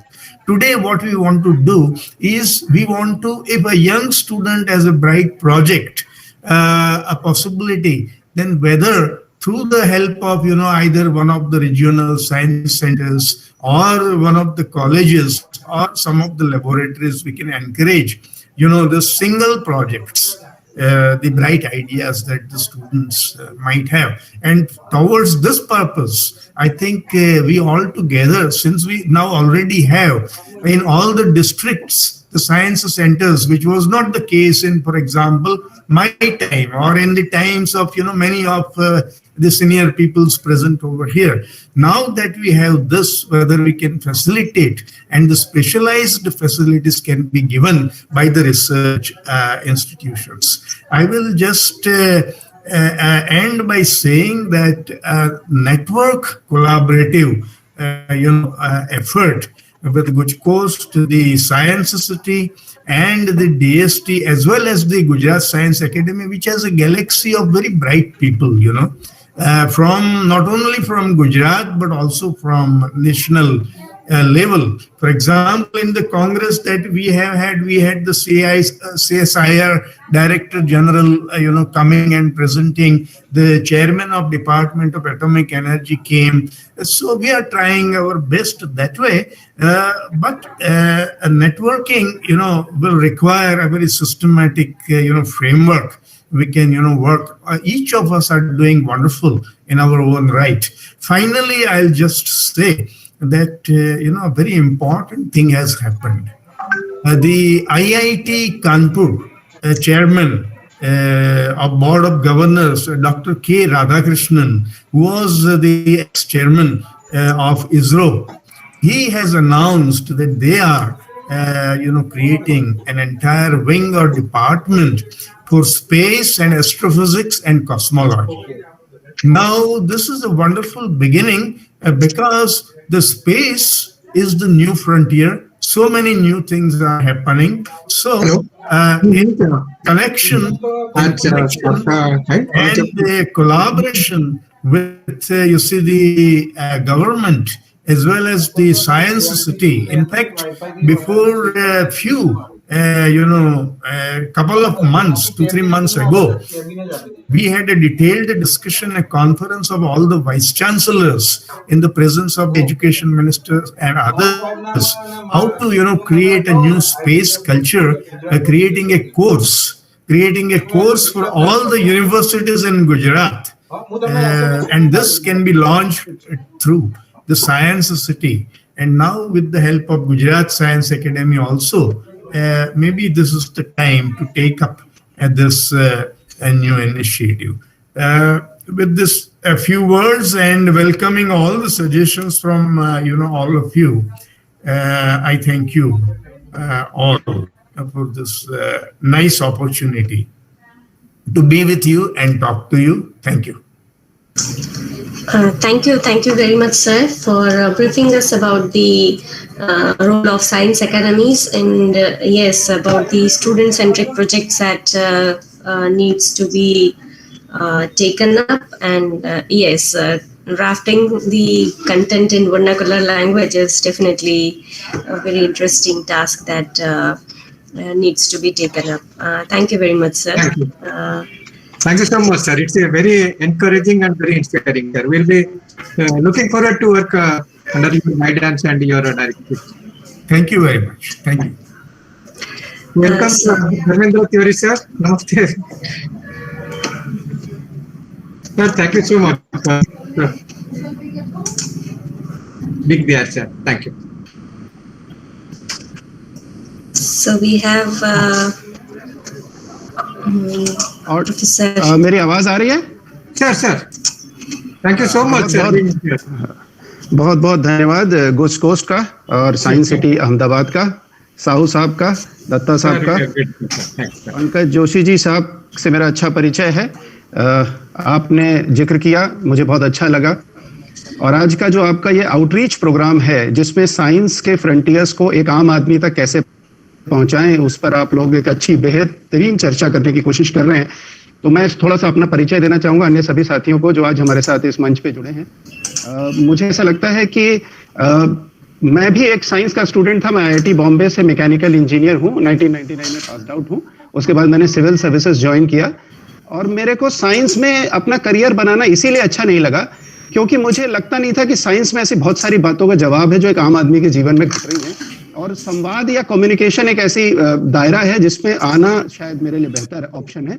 तो science में काफी अच्छी रुचि होते हुए भी मैंने अपना career path जो है वो इंफॉर्मेशन, एजुकेशन और कम्युनिकेशन की जो धारा है उसको चुना। तो उसमें जो मेरे अनुभव हैं मैं साझा करना चाहूंगा आप लोगों के साथ 10 मिनट के एक समय में। तो मुझे ऐसा लगता है कि जो बात हम एक बातचीत में कह सकते हैं और सामान्य बोलचाल की भाषा में कह सकते हैं, हमारी साइंस उसको कठिन भाषाओं में कहती है। उदाहरण देना चाहूंगा, जैसे आप मेढक को फ्रॉग कह सकते हैं लेकिन फिर भी आप राना टिकरी ना बोलते हैं। तो कहने का मतलब यह है कि हमारी भाषा एक क्लिष्ट भाषा हो जाती है जिसमें हम जब उस आम व्यक्ति को एड्रेस कर रहे होते हैं जिसको साइंस समझानी होती है तो वो नहीं हो पा रहा होता है। तो एक बहुत बड़ा गैप हो गया है हमारा साइंस का जो ब्रेक थ्रू है उसके बीच में और इस देश की आम जनमानस जो कि उसको जानने के लिए तो आतुर है, लेकिन उसको वो शब्दावली, वो टर्मिनोलॉजी नहीं समझ पा रहा है, वो जो आप लोग जिसमें रिसर्च कर रहे हैं। तो 20 साल का मेरा जो अनुभव इंफॉर्मेशन एजुकेशन कम्युनिकेशन में रहा है उसका एक ही निचोड़ ये है कि यदि हमारी भाषा, हमारा संवाद उस आम आदमी की भाषा में हो सके जिसमें हम एनालॉजीज दे सके, तमाम ऐसी एनालॉजीज दे सके जो आम आदमी के जीवन में घटित होती है। जैसे मैं आपको एक उदाहरण दूंगा, छोटा सा उदाहरण है, ये मेरी अपनी एनालिसिस है और मैं वैदिक गणित का रिसर्चर भी हूं, इसलिए मेरा ये आपको एनालिसिस है कि भाई आप मैथमेटिक्स जो है वो फंडामेंटल सब्जेक्ट है जिस नेचुरल साइंस से ही सारी लाइफ साइंसेस ओरिजिनेट हुई हैं। आप अगर उस पर ध्यान देंगे तो हमारे यहाँ मैथमेटिक्स की गणेश के रूप में पूजा होती है। गुजरात में गणवाद या सेट थ्योरी को गणवाद ही कहते हैं। तो अगर आप इस पे थोड़ा ध्यान दें कि गणेश जी को आइडियली एक ऐसा ऑब्जर्वर ऑफ फिजिक्स बताया गया है, he is an observer of physics who has two wives, एक का नाम है सिद्धि मतलब अचीवमेंट और एक दूसरी है जिनका नाम है समृद्धि या रुद्धि, जिसका की मतलब होता है, एक का मतलब होता है अचीवमेंट और एक का मतलब होता है प्रॉस्पेरिटी। तो you imagine an observer of physics, और वो ऑब्जर्वर ऑफ फिजिक्स एक ऐसा व्यक्ति है, मेल प्रिंसिपल ऑफ कॉस्मोस है, और वो मेल प्रिंसिपल ऑफ कॉस्मोस एक ऐसे हार्ट को रिप्रेजेंट कर रहा है जो दो विमेन हार्ट्स हैं, एक का नाम समृद्धि है, प्रॉस्पेरिटी है, और एक का नाम सिद्धि है मतलब अचीवमेंट है। आप मैथ्स की कोई भी प्रॉब्लम सॉल्व करते हैं लास्ट में लिखते हैं हेंस प्रूव्ड। तो हेंस प्रूव्ड क्यों लिखते हैं? प्रूव शब्द जो है वो सिद्ध और सिद्धि से आता है। तो हमारी जो ओरिजिनल वैदिक मैथमेटिक्स है, या जिस सिद्धांत को ही हमारी एक बहुत बढ़िया गणित की पुस्तक है, मैं कहता हूँ एस्ट्रोनॉमी की भी पुस्तक है सर, पंकज सर को स्पेशली कहना चाहूंगा, सूर्य सिद्धांत। आप सूर्य सिद्धांत को अगर पढ़ेंगे तो आपको ऐसी कई बातें पता चलेंगी कि लाइफ जो है वो टाइम से आई है, और टाइम में time t is equal to 2 एक इमेजरेबल टाइम उन्होंने बताया है। तो ऐसी कई बातें हैं जो उसको उन्होंने नाम दिया है, टाइम की यूनिट को नाम दिया गया है प्राण, सूर्य सिद्धांत नाम की पुस्तक में। और प्राण के बाद उन्होंने पल भी परिभाषित किया है। तो 6 सेकंड के टाइम पीरियड को, मतलब 4 सेकंड के टाइम पीरियड को पल कहते हैं, और प्राण कहते हैं, और 6 प्राणों से मिलकर एक पल बनता है। और ये वही कारण है, ये 24 का आंकड़ा वही है जो भारत के तिरंगे झंडे का जो आपको अशोक चक्र दिखता है उसमें जो 24 आपको दिखता है स्पोक्स, वो टाइम का सर्कल है, टाइम का साइकिल है। और उस टाइम के साइकिल में अगर आप 4 स्पोक्स को एक साथ ले तो वो जो है उसको प्राण की परिकल्पना की गई है हमारे यहाँ वैदिक संस्कृति में। और जब 6 प्राण मिलते हैं तो 6 into 4 24 को पल बताया है। और हमारा जो हिंदी सिस्टम है, हमारा जो संस्कृत ग्रामर है, वो जब डिवीजन करता है एक दिन का, तो हमारा ज्योतिष, जो वैदिक ज्योतिष है, जो वैदिक गणित है, उसमें उसको वो 60 जो है वो 24 घंटों में नहीं बांटता है, 60 घड़ियों में बांटता है, घटी पला में बांटता है। तो 60 का जो डिवीजन किया गया है, नॉट 24, ग्रेगोरियन कैलेंडर उसको आप 80,000 जो एक दिन में होते हैं उसको वो 24 आवर्स में बांट देता है। लेकिन हमारा जो इंडियन मैथमेटिक्स है, जिसको हम एस्ट्रोलॉजी में देख भी सकते हैं, और वो एस्ट्रोलॉजी और एस्ट्रोनॉमी में आजकल ज्यादा अंतर नहीं रह गया। मैं देख रहा हूं कि जो टर्म हम लोग पहले यूज किया करते थे, जिसको आप कहते थे कंजंक्शन ऑफ 2 प्लैनेट्स, ये शब्द भारतीय ज्योतिष से ही आया है। आज space.com और आप कोई भी इंटरनेशनल साइट देख लें तो आपको पता लगेगा कि कंजंक्शन को काफी इंपॉर्टेंट महत्व एस्ट्रोनॉमी में दिया जा रहा है। और कॉस्मिक प्रिंसिपल ये है कि यत पिंडे तत् ब्रह्मांडे, मतलब ह्यूमन बॉडी का जो पिंड है जिससे वो बना है, कॉस्मोस भी उसी पिंड से बना है। उसका नाम ब्रह्म का अंड है और इसका नाम पिंड है। तो बेसिकली ड कॉमन है और पी और ब्रह्म नाम के 2 वेरिएबल हैं, जिन वेरिएबल से उन्होंने पूरी मैथमेटिक्स को रचा है। लेकिन उन्होंने उस समय पे, उस पॉइंट ऑफ टाइम में उसे साइंस जैसा कॉम्प्लेक्स स्ट्रक्चर नहीं दिया। यही फर्क है ज्ञान और विज्ञान में। विज्ञान जो होता है वो साइंस है, वी माने होता है स्पेशल, तो स्पेशल टाइप का ज्ञान है जो तंत्र से प्राप्त होता है, मतलब मैटर से प्राप्त ज्ञान है। लेकिन ज्ञान जो है वो जो नहीं विजिबल है, जो मैटर नहीं है, जो मेटाफिजिकल है, उससे प्राप्त चीज को हमारी परिकल्पना में ज्ञान कहा गया है। तो ज्ञान और विज्ञान में फर्क है। और जो ज्ञान है वो टाइम डायलेशन थ्योरी से मिलता है। टाइम को आप डायलेट करेंगे और अपनी बॉडी में आप एक्सपीरियंसेस महसूस करेंगे। तो जब तक आप ये महसूस करेंगे तब तक आपको टाइम डायलेशन जैसे अनुभव नहीं होंगे। तो जो आप भारतीय ऋषि मुनि और हमारी गुरु शिष्य परंपरा है, और आप उसको मिस्टिसिज्म कह देते हैं विदेश के कई लोग, तो मुझे लगता है यहाँ पर एक बहुत बड़ा गैप है कि जिस बात को आप समझ नहीं पा रहे हैं और उसको आप मिस्टीरियस बोल देते हो, उसको मिस्टिसिज्म बोल देते हो। तो मुझे लगता है कि एक बहुत अच्छा सुनहरा मौका है आज भारत की आजादी के 75वें वर्ष में अंदर इतनी जागृति हो रही है कि हम हमारी पारंपरिक बातों को, पारंपरिक ज्ञान को आगे बढ़ाएं। मेरा निजी विश्वास है कि गुरु शिष्य परंपरा का मतलब होता है ग्रेविटी, इनर्शिया, ट्रेडिशन। गुरु माने ग्रेविटी और इनर्शिया माने शिष्य। तो इंटेलिजेंस की डेफिनेशन तो गुरु और शिष्य की परंपरा के डिफरेंशियल से ही आ सकती है। तो मुझे ऐसा लगता है कि अगर मैं आज संवाद की दुनिया में 20 साल रहने के बाद आज आप लोगों से मुखातिब होता हूं, विज्ञान जगत के लोगों से, तो मेरा आप सबसे एकमात्र अनुरोध रहेगा कि कृपया अगर हो सके तो इस गैप को दूर करने के लिए प्रयास करें। और मैं दूरदर्शन के बिहाफ पर और साइंस सिटी को तो विशेष रूप से धन्यवाद देता हूं, और उन उन्नत साइंटिफिक विचारधारा के सभी लोगों को बहुत धन्यवाद देना चाहता हूं जो ये जरूरत महसूस कर रहे हैं कि भारत की जितनी भी युवा पीढ़ी है, वो युवा पीढ़ी विज्ञान के साथ दिल तभी अपना जोड़ सकती है जब तक विज्ञान के पीछे का छुपा हुआ ज्ञान उसको समझ में काम बेहतरीन से संवाद से हो सकता है। जैसे कि हमने पहले भी देखा, हमारे सभी माइथोलॉजी में जो समझाने का तरीका है वो संवाद ही है। आप उसको देखेंगे तो लक्ष्मण परशुराम संवाद, रावण अंगद संवाद, हमारे पाठ्यक्रम में हमेशा से संवाद को महत्व दिया गया है। तो आज आपने जो नई पहल शुरू की है, मुझे लगता है विज्ञान और आम जनमानस के बीच एक बेहतरीन संवाद स्थापित करने का हम सबको आजादी के 75वें साल में एक अमृत प्रयास करना चाहिए। बहुत बहुत धन्यवाद। Thank you so much, sir. It's a wonderful, very crisp and very simple and very crisp directive है. We'll try our level best to finding it out, and we'll be having this network so cordial, so formal, so informal, so that we can try to achieve that your aspiration as well as the need of the hour. Thank you so much for joining with us. Thank you so much, sir. Yeah, you rightly said that communication should be in very simple language, and sometimes students are not able to understand the scientific terminologies, and that loses their interest in the subject. So analogy-based learning and expressing in simple language may be a good way of scientific communication. Thank you, sir, for joining with us. Next, I request Professor Amrit Mahotsav from PRL. He is a faculty at PRL and specializes in theoretical particle physics. He chairs the outreach committee at PRL and has been involved with such activities for over a decade. Sir will talk about the present outreach activities that are undertaken at the Physical Research Laboratory. Sir. Thank you, Payalji and Narottamji, for inviting me. Other distinguished colleagues, Dr. Datta, Shri Modi ji, Professor Joshi, Dharmendra ji, Ravi Kumar ji, and all the other people of Science and Technology Council representatives, particularly CSE coordinators, and more importantly, apart from the GUJCOST members, the students, the teachers, the science educators and communicators who may have joined us. So what I will do is, in next 10 minutes or so, I'll just give you a glimpse of different kind of activities that we at PRL do. And for that, I'm just going to share a slide thing. So just let me try. Ma'am, is it visible? So it's loading. And has it gone full screen?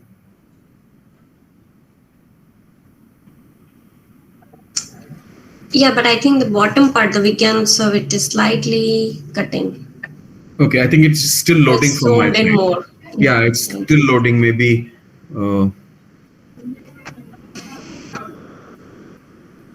So what I'll do is, maybe it's just taking bandwidth. I'll stop sharing, switch off the video, and share again.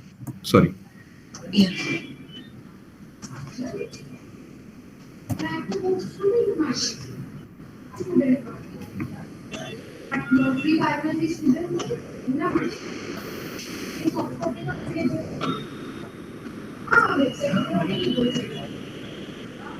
Is it in the full screen mode, ma'am, now?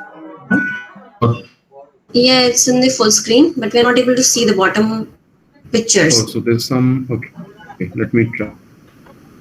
It's Yeah, visible now, ma'am? yes. Perfect. Sorry for this thing. So what I'll do is, as everybody knows and some people may not know, at PRL we have 4 campuses. The main campus here at Navrangpura where I'm sitting, and another campus in Thaltej. These 2 are in Ahmedabad. And Mount Abu in USO, we have 2 observatories. Mount Abu is the IR observatory, telescope is there, and USO, Udaipur Solar Observatory, is our solar. So taking much time on this history and past, already Dr. Sahu had mentioned, PRL was founded by none other than Dr. Vikram Sarabhai. And the interesting thing is, it was founded on 11th November 1947, which means immediately after India attained independence. So as India celebrates, as the country celebrates 75 years of independence, we are also into our Platinum Jubilee celebrations. And this has always been tied to India's independence year. And these few pictures show how different things moved as time passed. The new campus, main campus foundation stone was laid by none other than Professor Sir C.V. Raman. And here you can see Panditji also, who asked Sir C.V. Raman to instead lay the foundation stone. And initially it was at the retreat, Dr. Vikram Sarabhai's home itself, and quickly moved to MG Science College, Ahmedabad. And right from the day one, in some sense, the idea of having communication and crosstalk with the public started, because Dr. Vikram Sarabhai involved other people from Kamkshetra Education Society, Ahmedabad Education Society, to help with the funding and support of PRL. So in some sense, our legacy of involvement and engagement with the public goes from day one. This is how things have progressed, and this one is where we stand right now.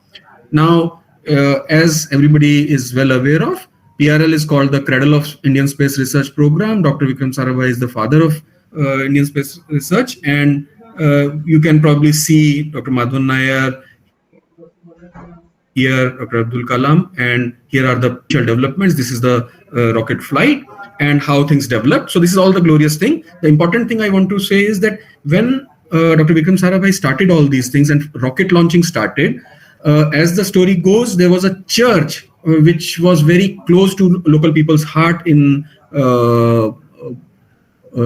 Kerala, and they convinced the people that, look, for the betterment of the society, for the development, so that things reach to masses, we need to have this particular site, and we would like you to help use your church premises for various activities, to store some things, because in those days everything was being carried on bullock carts or cycles and was stored, even the first rocket. So I'm not going into it. This is how from initial days, now you can see in 2020s we have so many activities which have been added. Not that things have been subtracted out, things have been added. And in 1986, IPR formed, which was earlier part of the plasma physics program at PRL, a very vibrant program with Professor Kao, Professor Abhijit Sen and other people, and it became so big that they decided that they have a different institute dedicated for plasma research. So now these are Professor U.R. Rao, Dr. Kasturi Rangan, Professor Goswami, Dr. Kalam, who have been related to directly or indirectly with PRL. Mostly these are the direct people who have been related directly with PRL, and there are many more. So now what do we do? PRL's mandate is to conduct basic fundamental research in various areas. Now the areas that we do span from atomic and molecular or the particle physics at the smallest scales of the order of 10-20 centimeters that we are probing right now in experiments, to solar physics, astronomy, planetary sciences. So in some sense, we are covering the whole range of things under the sun, and we have a very strong student and postdoctoral program. This is our manpower training contribution to human resource development, and this roughly highlights quickly the different areas that we do. So we have research fellowships. I have already said we have very strong postdoctoral fellowship, but apart from that, we do have a lot of programs like summer internship in association all the academies, national academies, and I think now there's a move to tie up also with Gujarat Science Academy. There are MSc and engineering projects, also some BSc and DTech people do some projects. There are other specialized courses, and we have a very strong outreach activity. Now, the point is, why should we do all this? PRL, as such, one would say that an institute like PRL or IPR or TIFR, they have a mandate. These are higher academic research institutes doing frontline research. Why do we do all these outreach activities? The point is, even if for nothing else, for our own selfish purpose, because when we reach out to people, when we try to interact, when we explain whatever we are doing in whatever best possible ways we do, it actually enriches us, our own thought process, our own experiences get better and better. And not to forget, it has been emphasized by all the earlier colleagues that it's an important way to reach out to masses, to inculcate the scientific temperament in our younger students, also to help as our other teachers, other colleagues and public at large to get an idea. And just now, Dharmendra ji also said that many times the problem is the frontline research starts getting detached slowly from the other activities, in the way the daily people, in the way we can think of activities or phenomena happening in daily life. So to bridge that gap, we try our best. We are not. We don't have a dedicated team like other places, but what we do is sometimes we lack luster or jazziness, but our enthusiasm takes care of that completely. And now I'll just quickly give you a glimpse of the kind of activities that we have been continuously doing, and I think we have really made some contribution. So apart from sharing what I've already said, we organize open houses, Science Day celebrations every year, World Space Week, public lectures, campaigns on topical events. There are specific lectures, quizzes for school students, and we really encourage school, college students to visit us. Open houses we conducted for 4 years, where we allowed public at large without any restriction to enter PRL. We designated a specific area, made pandals, got pandals set up, and we set up a lot of exhibits, lot of small experiments. I'll give you a glimpse. Then we decided, which I will talk about a little later, Science Express. We started taking science to people directly. We started going out also in a big way. And more importantly, sometimes which goes unnoticed, but people, I know Pankaj knows this very well, at TIFR also, we sometimes get a lot of questions from public, and sometimes they border with crackpottery.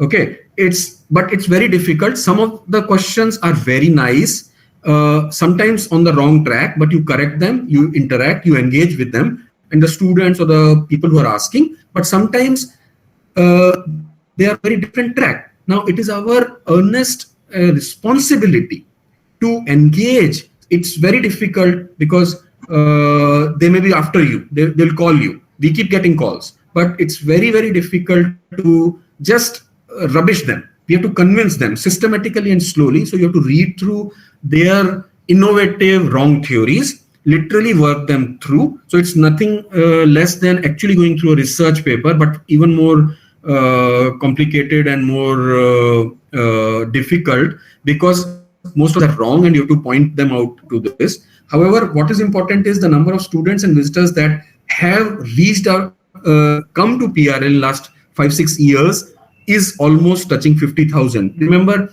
PRL has a very strict policy because of being a national lab, we cannot let everybody in. So we have special days, we create special occasions, we let people come. So from that point of view, it's not a small number, it's a very reasonably large number. Now this gives you a glimpse of what we do. These are students who have come to us during Science Day celebrations. You can see the hall full. These are students which are looking at simple activities like a balloon being dipped in a liquid nitrogen cylinder, we have special thing for small children, then explaining things. People actually looking at, not just seeing from a glass window. They're actually looking into the thing. So we try to set up our own equipment. These are all, if I could zoom in, these are all very delicate and costly equipment. And here students are playing. So what is very important, we realize, and this is Space Week celebration, we set up a dome and we had small lectures, and this is inside the dome. We projected the movies and we take them around. This is Vikram 100, the supercluster that we have. Supercomputer, here there's a solar telescope. So we tried whatever resources we have, whatever we are able to do, we try our best. Now there are certain labs we cannot take students into. However, I try to give them a glimpse. I think that will come, one glimpse will come. And similarly, it's not just restricted to the activities that we do at Ahmedabad, the PRL campuses. This is the Mount Abu telescope. So people at night, look at these people. People have gathered at night. This is late in the evening, so they are allowed. They do star watching, or wherever the telescope is pointed, people do. It's a bit of concern because letting people inside upsets the settings. However, our colleagues take special care of it and routinely do it. These are activities at the Udaipur Solar Observatory. So we go out, reach out to people in different ways. This is some small lecture room where school students are gathered, another small solar telescope being set up, and students, and this is our people going to a particular college where activity was conducted by us, but we roped in a local college which was a girls' college, but we allowed other students from other colleges and other nearby areas to come in. And so coming to other kind of things that we do, in 2018-19, we conducted a nationwide essay competition where certain themes were given and people were asked to write essays. Then after a huge scrutiny, all these, the selected shortlisted ones were called here, and we heard their views. And this is one of the photonics lab, the quantum optics lab. So in very small batches in very carefully chosen time, when the real experiments are not running, but we are able to set up, students are taken and shown all kind of simple things with lasers and optical tweezers and whatnot. So the next step that we tried to do was, why confine ourselves to just PRL? That we are anyway trying to do our best. So we took the initiative of what we called Science Express, taking science to people itself. So our teams traveled to, and the idea was that there's enough scope, enough activity for urban areas. Let us try to go to smaller places. So you can see that these are all small places. You can see with the help of many community science center coordinators or local principals or teachers, all these activities were conducted either in Pandal area or some in hall area of a school, government school. And what Dharmendra ji was mentioning and other people have also mentioned, this is like a lattu, a gyroscope, but like a lattu. Now, all of us who were kind of more naughty used to, at least in our childhood, in my childhood, hum lattu se khelte the. Now there were kids who were very good at spinning the top and then doing all kind of things. They would pick it up. They knew how to quickly give an impulse, pick the top up on their palm or wherever they wanted. And this is exactly the same kind of things they are doing. Now what happens is, not just the skills. If we look at rural areas, or if we look at either the so-called modern scientific temperament is not there, that is not correct. It's not there in the way we look at it, in the way we want to think about it. Everything is working. Whenever they feel they face a problem, they come up with a solution. Sometimes the solution is a jugaad, what we call in Hindi, but it's working. They make things happen. So our experience with all these things was, the moment we started engaging them in these kind of ways, it was, look at this boy, look at this girl. They just realize that what they have been doing can be further explained, and they're able to understand it better. They're able to enjoy it better, and that just brings happiness. And that is what we really need to do. It's not always that I want to talk about black holes only or some very complicated mathematics.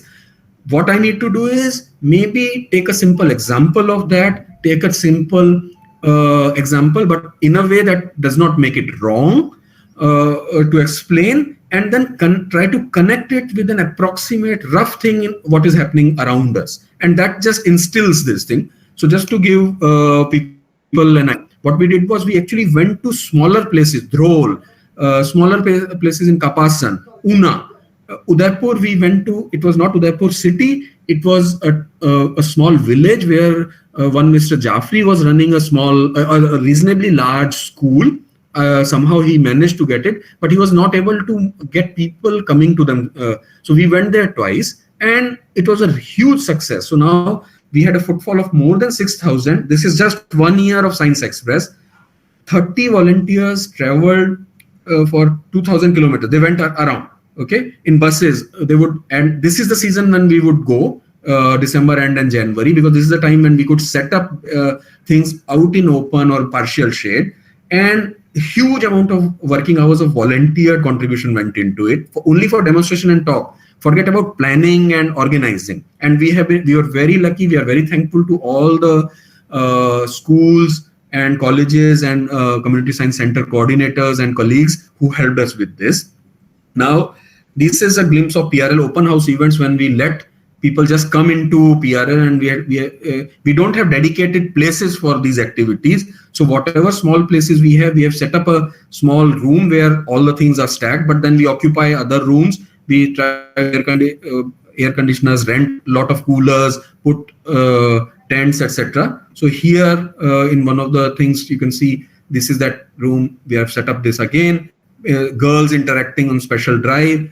Lot of these students coming, and we did this 4 times, and we are attracted about more than 6K footfall every time. These were 2.5 to 3, and this was just open. People would not just go out. 6K, and our volunteers would be just talking to them. Here you can see that they're actually letting them do. And what would happen is, in each of the stall or in each of the booth, students, public at large, would keep coming back again and again. So after 3 days of this cycle, at least 100 of us could not speak for next 2 days. Okay, we just had to take doses of cough lozenges and cough syrups to recover from that. But it was really enjoyable. As I said, looking at all these pictures, these are not sort of very glamorous areas, but the way all our people get involved takes care of that. And these are more, and we also get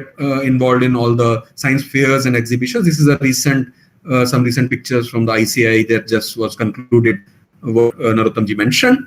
Now, what happens is, the important thing I've already said, we are also running, because of the pandemic, what has happened is all these things have become a major hurdle. We would like to interact directly so that the feeling of not just webinars, but we adapted quickly. We started PRL Ka Amrit Vyakhyan 75 lecture series as our colloquium series, and we have been doing reasonably well during the COVID, although with little restriction because the way we would like to do. And all this has been possible because all our PRL's members, whether it is faculty, students, staff, every contributing. And that is, I'm very, very happy and proud, because whenever we make a call, people end up giving up their own main work. Remember, this is not our main thing, but everybody realizes that we have to contribute. And what we feel is that every effort, however small, always goes a long way. Now, just bear with me for another 2 minutes. Very recently, we have launched what is called Vikram Sarabhai Protsahan Yojana, Vikas Scholarships. What is that? So this is a scholarship that we thought only meant for students studying in rural areas of state of Gujarat and coming from economically poor or low income families. And our mandate is we start with 10 scholarships and at least 5 will be given to girl students. Okay, now the website is there. I'll give the thing. We have requested Narottamji and other people also to give it a wide publicity, which they are doing. But now in this forum, I request all of you to kindly spread this word. The website, the main first front page or the default page is Gujarati, so that rural students and their parents and teachers can quickly get acquainted. So this is how the website looks. This is in the top one is just in the English, but the lower one is exactly in the same thing in Hindi. So what do? These are some important things for this particular year. Not just, so the idea is we start, so how did this come? I was looking at some data and we realized that the dropout rate in rural areas particularly is maximum around class 7, class 8. So what we decided was, let us try to help or try to encourage to start with some students. So we started with 10 students, and the fellowship amount will be 20,000. It is not just a couple of hundreds. It's 20,000 per year, which is a reasonable amount. So we start with these. So 9th and 10th, after a small exam or small criterion, we select some 10 students. We start offering them scholarships, and first 2 years they get 20,000 each. If they continue with any of the science streams, they get 30,000 for class 11 and class 12. And for this particular year, apart from these 10 students which will be selected from class 8 batch, we are also selecting from another 10 students from current class 10 batch, which means students who will go into class 11 and take science are eligible for 30,000 rupees for next 2 years. 30,000 each for next 2 years. And we have extended the deadline because we realized that because of COVID, the information is reaching, but the response is slow. So we have extended the deadline. And on 13th March, we are expecting to have this. This is our website. Please give it a wide publicity. Please feel free to write to us on this website. And I really request all of you to do this. And this is a very simple registration thing.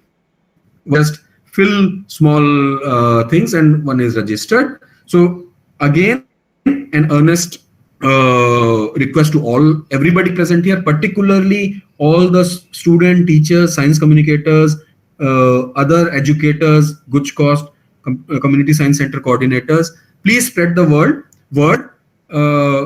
As the success of all these things will go on our collective effort, and if we start getting lot of applications, we can then go to the higher authorities and say that, look, we are getting enough response, we would like to go further and increase it. So with this, thank you very much for listening, and it was any clarifications or thing, please feel free to contact us. Thank you very much. Thank you, sir. Thank you for a nice presentation on the various activities that are being undertaken by PRL, and as well as providing information on this scholarship. So we wish that it receives a very good response. I now request Dr.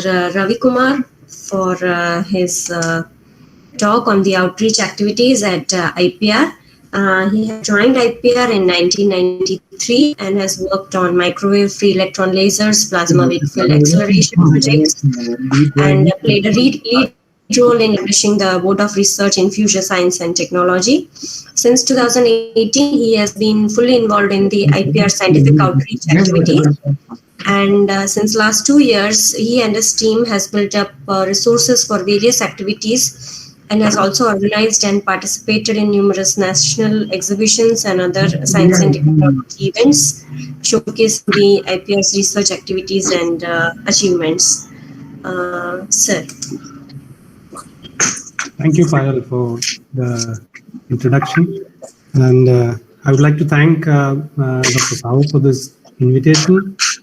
And my talk will probably just be a very short one. I'm trying to describe what we have been doing, we have planned to do. And I think Professor Mahajan has made my job very easy, because he has actually mentioned the reasons why we need to do outreach. Small institutes like us, we need reach. So I'll just load my talk and then I'll just continue.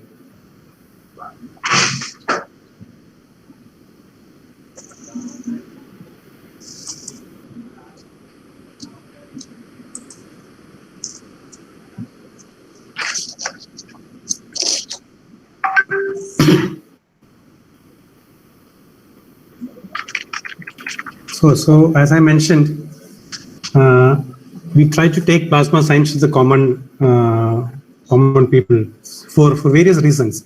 One is that people need to know what IPR is doing. Basically, our mandate is development of plasma and its applications, especially for fusion-based applications and also societal and industrial and all kinds of applications of plasma. And as you all know, that plasma is not a very popular subject being taught at either school level or even graduate levels. Only at the PG levels that you get to learn about plasma.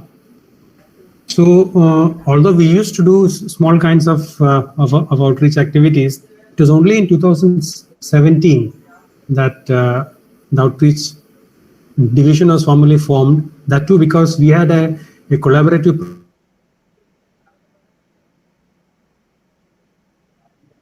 in kind of introduce them to plasma science across India. So we had a small team, about 4 people at that time. Let's get into what we have been doing all this time. So as I said, outreach activity started seriously in 2017 December. We had nothing with us, but over the years we have built up exhibits, we have built up resource materials. We also set up a small science park in our institute with equipment that have been that are not in use, but is significant work we have been doing. So if people are watching this, I would ask them to take note of this web address, because much more details are there on the website. So let us go. These are the basic activities that we have been doing since few years.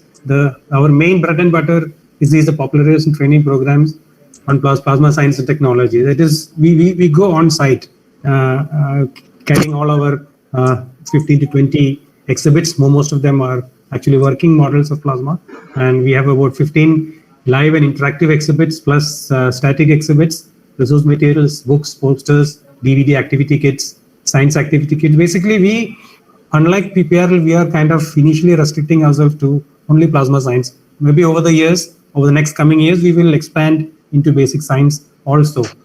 And so this was going on pretty well when the COVID struck, of course. So we had to kind of remodel the entire thing and convert it into a webinar, a series for teachers and students. In fact, we cater to students right from primary class all the way up to MSc and MPhil students, even teachers. And we also participate in state level and national level exhibitions like the science congresses. And we also started a rural scientific outreach program, which is completely in Gujarati.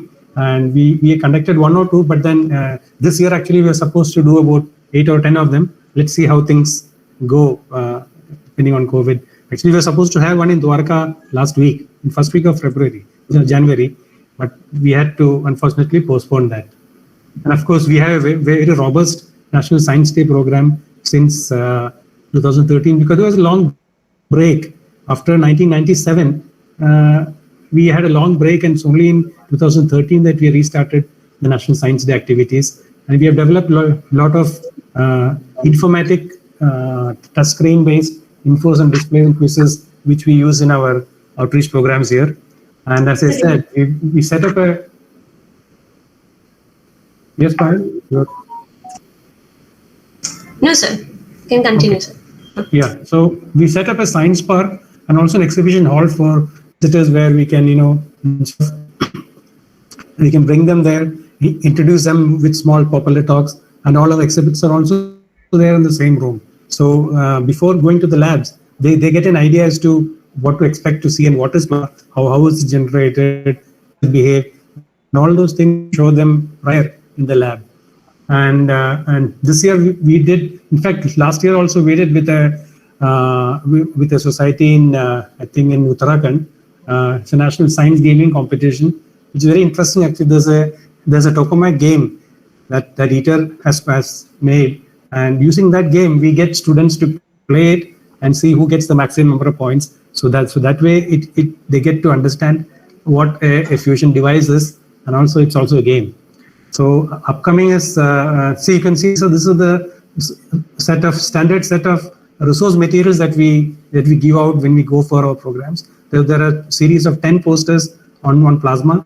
There's a small science activity kit. Of course, there is a popular book which has a lot of materials. And another thing that we plan to do in the next week is we are making a comic book for children on plasma. And we already translated into 14 Indian languages. And I can give you a glimpse of that. Let me see if I can open this.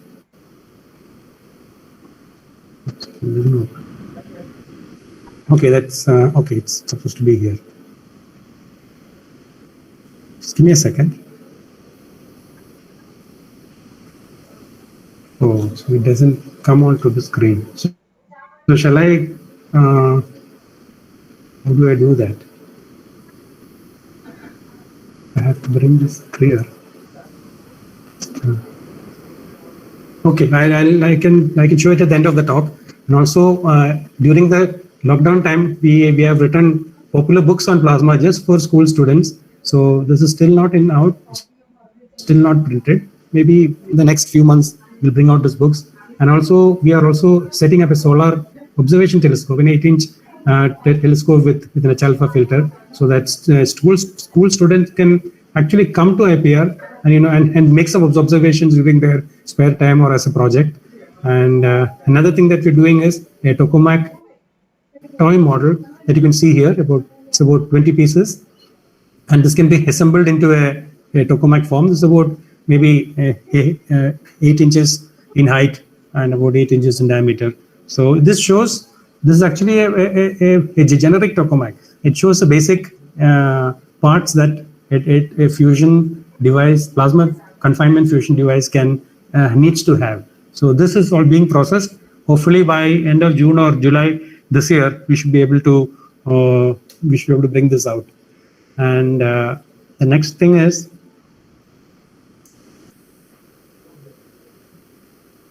training programs. We have had training programs since 2017. So in fact, it started off with GUJCOST. In 2015, we had, at that time, we had a group. Almost the same people finally formed the outreach group. So with GUJCOST, we had about 4 training programs, and wherein I think it rained. And based on the experience we gained from this, we went national. And this time we did it with the DST and CSTC. And we had similar kind of training programs almost at 5 centers across India, wherein we trained about 250 teachers. It was a 3-day program, I think, if I'm not mistaken. And yeah, it was a program wherein we had talks and hands-on experiments, live experiments. You can see the teachers. I think this was in Karnataka. So we have the plasma machine, and the teachers themselves get an idea as to what it is, how it is made. If those who are interested, we also help them in making in how to build this. And I think this was in Calcutta, wherein we had with mostly teachers. And this is where the science kit, how to use the science kit we explained, so that the teachers can go and show it to the children.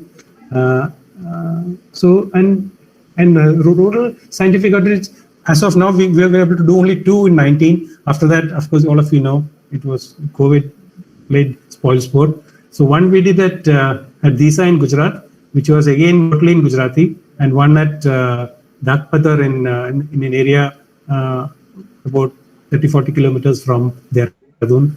And the most recent was in last December, where we, in collaboration with Indian Science Congress Association Bhubaneswar chapter. We did it at Kalinga Institute of Technology, Dept University.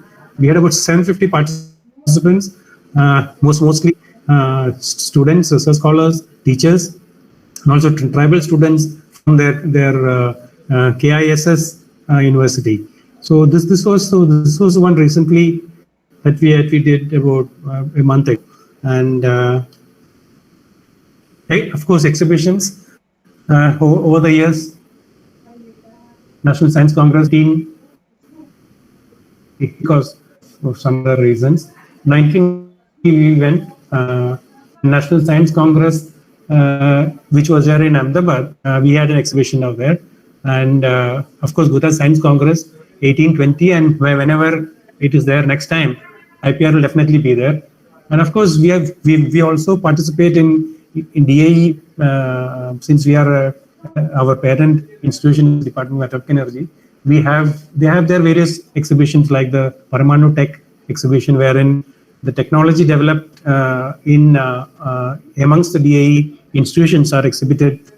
Mostly it's in Delhi, and of course we also participated in the last Pravasi Bharati Divas exhibition at Varanasi, and DAE also has an exhibition, not exhibition, say, is an interesting meeting with journalists.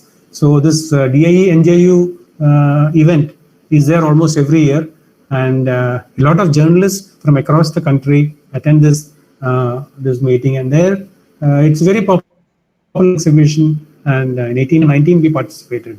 And most recently DAE and DST jointly organized what was called as the Vigyan Samagam, which is in which about all the mega science projects were exhibited and taken to public, so that they know what are the mega science projects that India is participating in. And in that we had every mega science project had a week of outreach activities, and this was very fruitful. So across 2019 and 20, in 4 major cities, metro cities, major cities across India, we had this program. It was very fruitful actually. We got to interact with almost a lakh of kind of visitors across 1 week there. Again, academic visits was our used to be our bread and butter earlier before the COVID struck. And in 19 we have had about, I think, about 80 to 90 visits with about 4,000 to 5,000 visitors, I would say. But due to COVID, we had to reconfigure our program to make it online, and we set up a complete, studio like system for conducting the webinar. You can see all the experiments are lined up around this. About 15 of them, all of them are what should I say, working models of plasma, and we have a complete console to do a webinar, and the models you can see here, all the working models, and till now we have done about, from July 2020 to last month, we have done about 43 events, about 2,500 participants, and this is not only for students. We have had teachers. In fact, in Kerala, they had organized some school chains actually, like for example the Bharatiya Vidya Bhavan school. They have about 30-40 schools across the state. So they organized these webinars for their science teachers. So almost 120 science teachers took part in this, and it was done for some college chains also. And we even did a webinar for 6th standard students from Pune.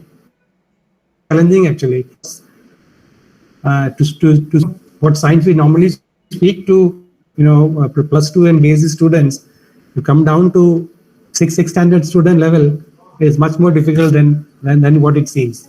So we are continuing this webinar series, and as soon as we are ready to, we are allowed to move out, we will start our on-site events also. We have a lot of on-site events lined up, but due to COVID, it has been.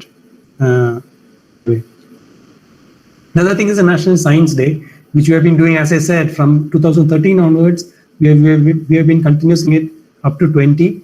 and it's usually a 2-day program wherein we invite school students from across Gujarat. So usually we have about 100 to 150 schools participating, and about 600 students, and about 100 applications both for students as well as teachers. Our science day programs are going online because we usually have this in the first week of February, because we don't want it to clash with other institutes' science days. So students get an opportunity to participate in both. So we again have and we use our webinar system, webinar setup to conduct the online what should I say, competitions. So you can see that these are various pictures from those events. So future activities, some of the activities that is actually ongoing and not yet established is we are planning to set up remote experiments in plasma, wherein the experiment sits in our lab here, and students can log in through a phone or through a web page, and then they can operate the system. They can study the plasma. They can magnetic fields and see how the plasma behaves. Various kinds of stuff. Hopefully, we'll be able to put this up by the middle of this year. And second thing is we are procuring a solar telescope, an 8-inch telescope with H-alpha filter, and we will set it up in IPR so that not only for visitors to come and observe, but also if students want to do small projects, observation project. Actually, apparently now the sun is getting into the solar activity cycle, so we'll have a lot of sunspots and all those things. The students can come and actually do hands-on data collection for their projects. So we planning to establish this by end of this year. It should be up and running. And as I said, the toy Tokomak model, so that comes in pieces in a box with instructions and information about what a tokamak is, how it will work, what are these parts used for, and the importance of those individual parts. So this is being processed now. Hopefully by June or July we should be able to come up with this. And I said the comic series in plasma for children, which is being released day after tomorrow, and hopefully in the next year we'll try to set up a mobile exhibition unit so that we can take our exhibits to rural areas. We can quickly deploy our exhibits for any event within a matter of hours, or unlike now, we have to deploy it to an exhibition. It's whole process of getting a vehicle, indent processing, so it's kind of cumbersome. So if we have our own setup, it's a matter of only transporting from point A to point B. And another thing we're planning to do, and it's already started, is to produce short videos of all the exhibits with explanation, and also about the different IPR facilities, so that people who want to know about IPR can actually look up these videos and have it again and they get to know what it is all about. And another thing, due to popular demand, what we plan to do is to provide technical assistance to institutions who want to set up these basic plasma exhibits. We will help them to build it, because whenever we take these exhibits to locations, we find that people ask us how to build this. Can you help us to build it? So I'm actually trying to get some funds so that we can actually pay for these small things that we can build for small colleges and schools, and of course organize state level and national level competition that's already going on, and to generate more resource materials, because what we feel is that once students attend a webinar, of course our memories are always very short-lived when it comes to science. So what should I say, to complement the talks, we need to give them something that they can go back and look and then say, remember what they heard during the talks or what they saw at IPR. So we are trying to generate more of popular kind. It's not going to be hi-fi science. It's going to be absolutely in popular level. And and of course, training programs we still plan to continue, whether it is offline or on site. we plan to do more of such activities inside Gujarat, because we need to concentrate more on the state itself before going to outside. So I think that's the end of it. So I'll just show you that comic book that I'm just doing. Just give me a second while I open the website. Sure, sir, sure.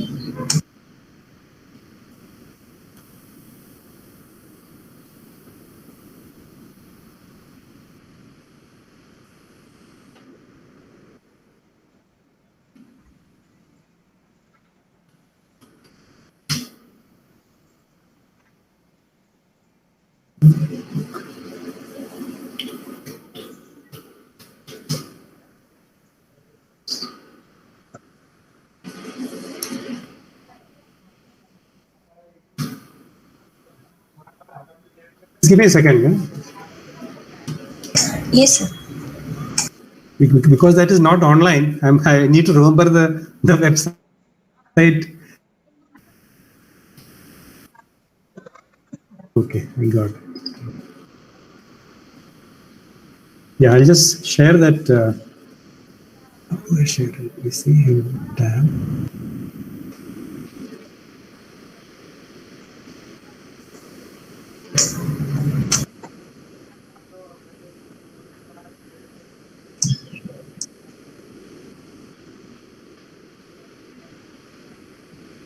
So this is a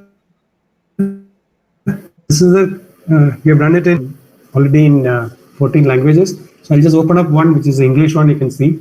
So this is just a simple illustration with just explaining the states of matter. So this is the first one that has been done. So hopefully next year, by end of this year, we'll have 2 or 3 more versions of this.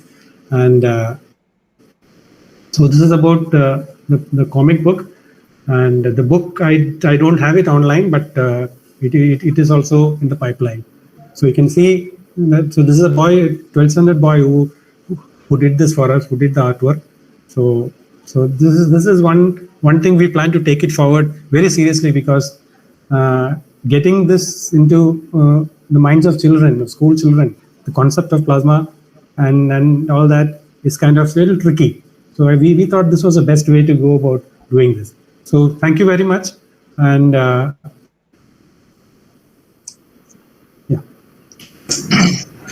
Yeah, thank you very much, sir. It was really nice listening to the various activities. Before I just want to say one thing, that yes. I think there are a lot of community science centers and schools who are watching this. Yes. Yeah, so this the website address I gave you, IPR Outreach. Just Google it, you will get it.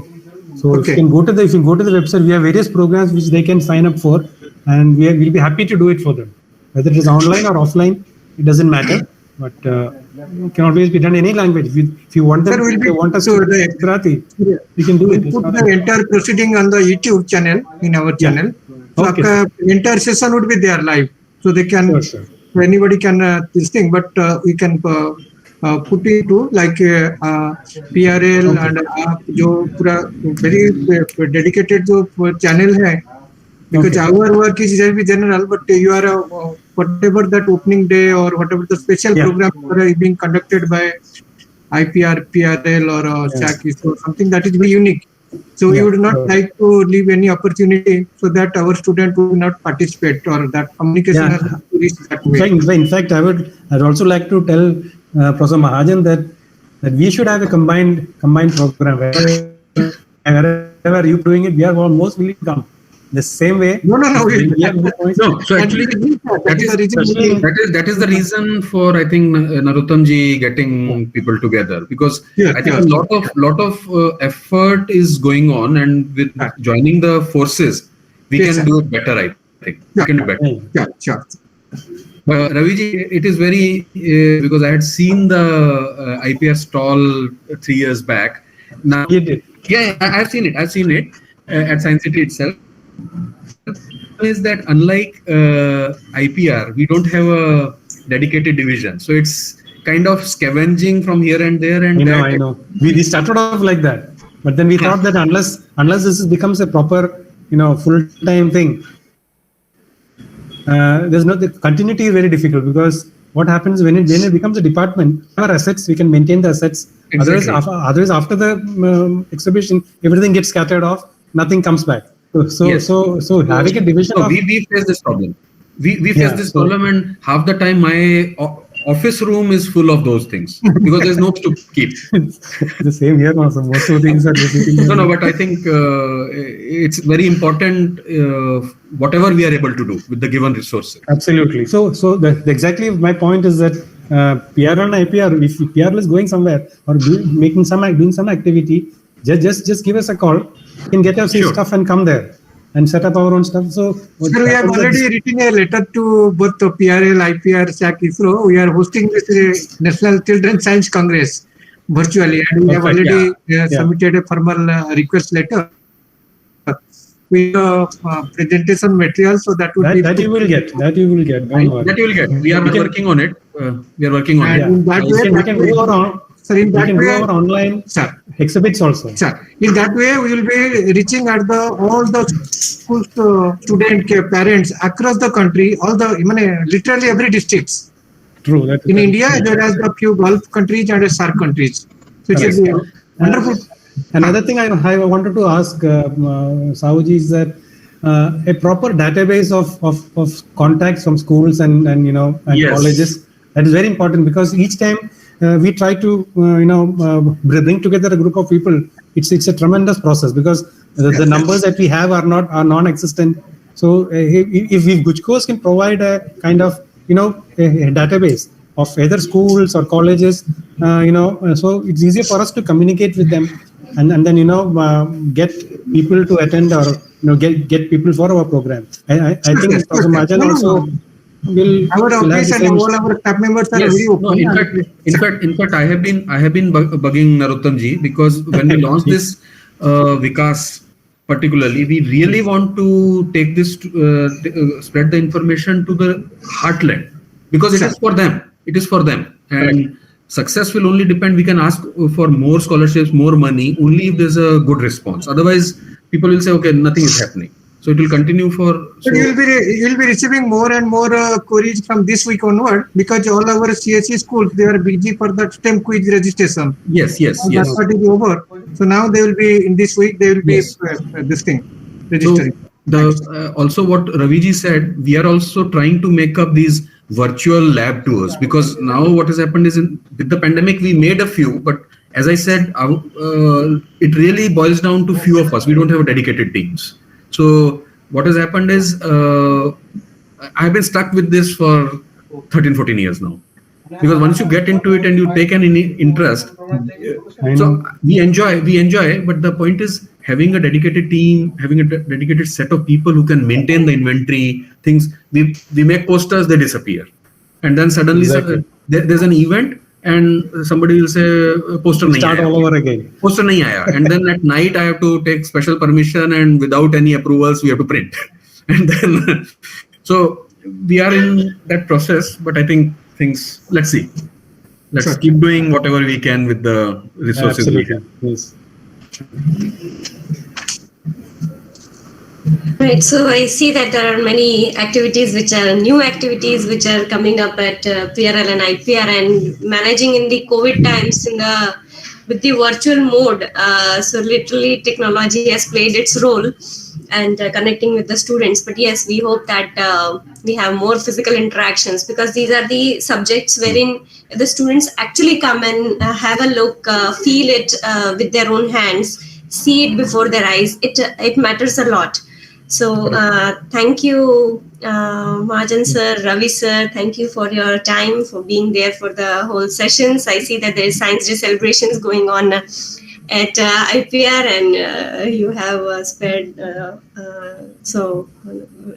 your good time for this session. So thank you so much. I request now Dr. Poonam Bhargav for the final vote of thanks for the program. Poonam madam. Yeah, thank you so much. So it has been an overwhelming session actually for this. It has been an overwhelming session where we have come to know not only about the importance of scientific outreach, but the seriousness of these outreach activities, which has been told by our experts, how important it is to get science to the common man. I thank Dr. Devapriya Datta sir, who took out his time from his very busy schedule and actually laid the foundation of this entire program. He has been behind this Vigyan Utsav for the foundation of this Vigyan Utsav year-long program is one of the most successful things that we are doing as a group across all states. So I thank you Datta sir for giving such a nice idea and also being there all the time despite your busy schedule. I thank Modi sir, our executive director of Gujarat Science City, for sparing his time and speaking about the science. Dr. Sahu, who has always been our backbone, and we have been doing so much with his kind guidance. Professor Pankaj Joshi sir, who actually told us about the collaboration, the importance of collaboration of the institutes to get science to the masses. We thank Dr. Shri Dharmendra Tiwari sir. Well, his talk in itself was an example of how the outreach has to be done to the common masses. Very innovative talk indeed. Thank you, Mahajan sir, for and also highlighting actually why the scientific outreach is important and how the national level institutes are taking it so seriously. Thank you, Ravi Kumar sir, for giving us a glimpse of the scientific outreach activities and the comics that you showed. And it is indeed a very difficult thing to take plasma science to the students, and a wonderful job is being done. I thank all the members of the councils who have joined us today in this session. I thank all the CSC coordinators, our project directors, colleagues of GUJCOST, and thank you so much this session. Thank you, sir. Thank you so much, everybody. So the journey begins now, sir. Whatever we have discussed, so let us work together with a common mission, common goal, and we can bring some sort of real changes among our children and in the community. Thank you so much. We will pass, sir. IPR is always ready. Don't worry. Thank you so much. Thank you. We are also ready. Whatever we are able to do. We'll keep in touch, Professor Mahajan. Yes. I'll shoot a mail to you maybe tomorrow. Sure. Yeah, thanks. We exchange something. We have also Pankaj Joshi sir is also leading our Gujarat Science Academy with a lot of and from this thing, sir. So I think it's a wonderful team. Pankaj, you are muted. I think there have been wonderful suggestions from both Namit and Ravi Kumar ji. And yes, as I was also mentioning, this networking can go a very long way.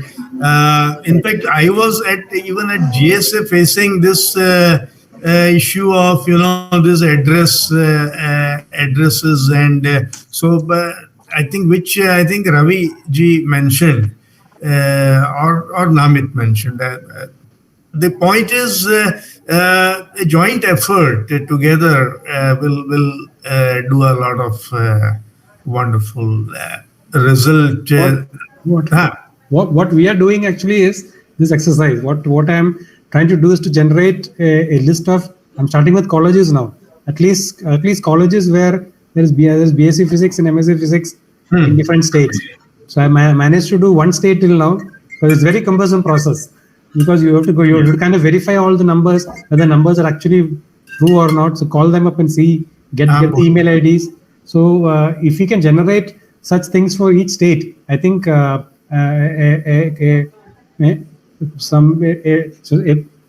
think we can like GUJCOST or DST, if they can do it, it will be very, very helpful because then we can utilize that time for outreach rather than doing the getting the data actually.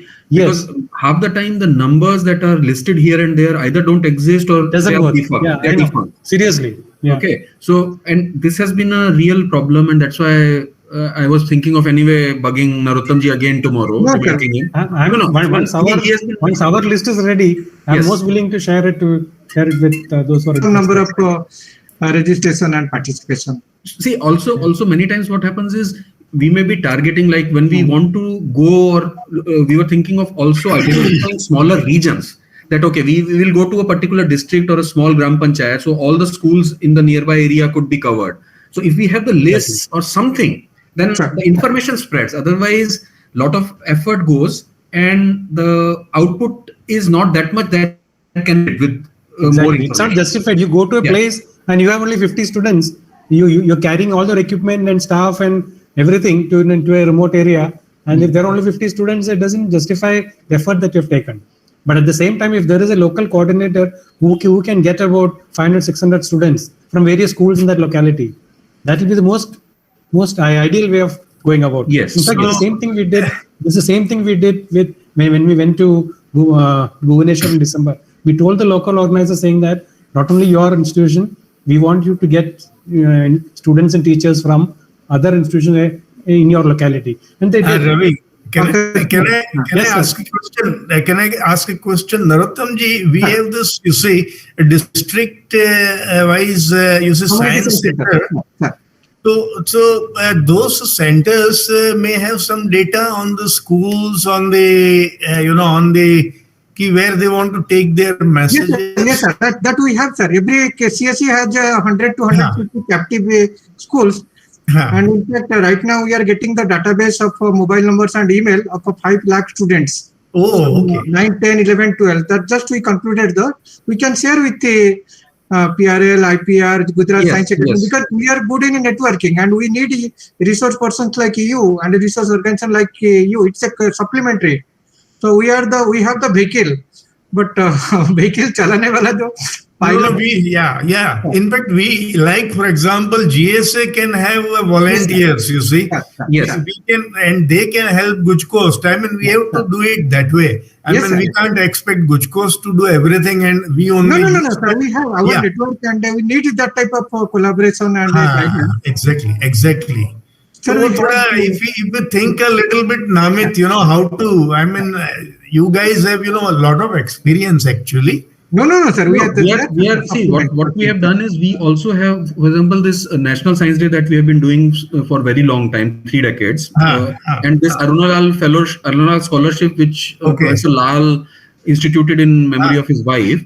So we have every year there are about 1,700, 1,800 students that participate, and so we target about 350-400 schools. So we have the database, but I think that is still not the heart or interior of the thing, which probably community science centers or local panchayat or whatever. So I think that is the next step, because we have the more urban or more sort of elitist, if I may use that word, those data. Just a minute, sir. We can request Devapriya Datta sir, our advisor from the DST, to please unmute to his camera, and we can have a group photo, sir. Sir is here, sir. Okay. Sir, the session went on very smoothly, sir. I think. I was there. I was listening to it. Sir. I'm listening to it, and I think the main important that what you were discussing about, and that's basically the objective of this type of the program, to cross-bridge the idea and go ahead as one. Yes, sir. Correct. Dattaji. Yes, Professor. Yeah, thank you so much. Sorry I interrupted, but I completely agree with you. We have a lot of wonderful material. We have excellent people, excellent resources like you see PRL or Plasma. Now I think how to make it reach to the last mile. That is what I think we are talking, and that is where I think Narottam ji, you all have wonderful suggestions. Yes. Thank you. Sorry, I interrupted. No issue, sir. I think what I suggest, because here you are looking at it into the strength is the organization, how you can join together and create a more of a vibrant ecosystem. You also look at it into the total, the science and technological ecosystem point of view. Like as I said, you look at it in one is the societal way, other is the the economic way. and you find it out that which are the dots which yet need to be joined. Which are the dots need to, because the communication is that dot joining thing. So those dots, if you can identify as of this exercise, I think that itself, that the ecosystem concept will come. Because STI ecosystem, when you say, it seems to be a very big and very hollow. We need to identify the entire of this 12 months. If you can identify even the components of that, what are the STI ecosystems, I think then we'll start working towards the coming another 24 years, what our Honorable Prime Minister is talking about. Sir. Thank you so much, sir. It was a wonderful day and wonderful discussion. And we can take a best of the note. And all the proceedings, sir, it would be live, sir, in our YouTube channel. And we'll be connecting each other more openly and more purposefully, so that we can deliver the good as per the common goal of DST Government of India, DST Government of Gujarat, and all of us, our things. And a common citizen also, we have some sort of fundamental duty for our community, family, states, and nation. Thank you so much, sir. We'll be in touch, sir. Thank you. Thank you.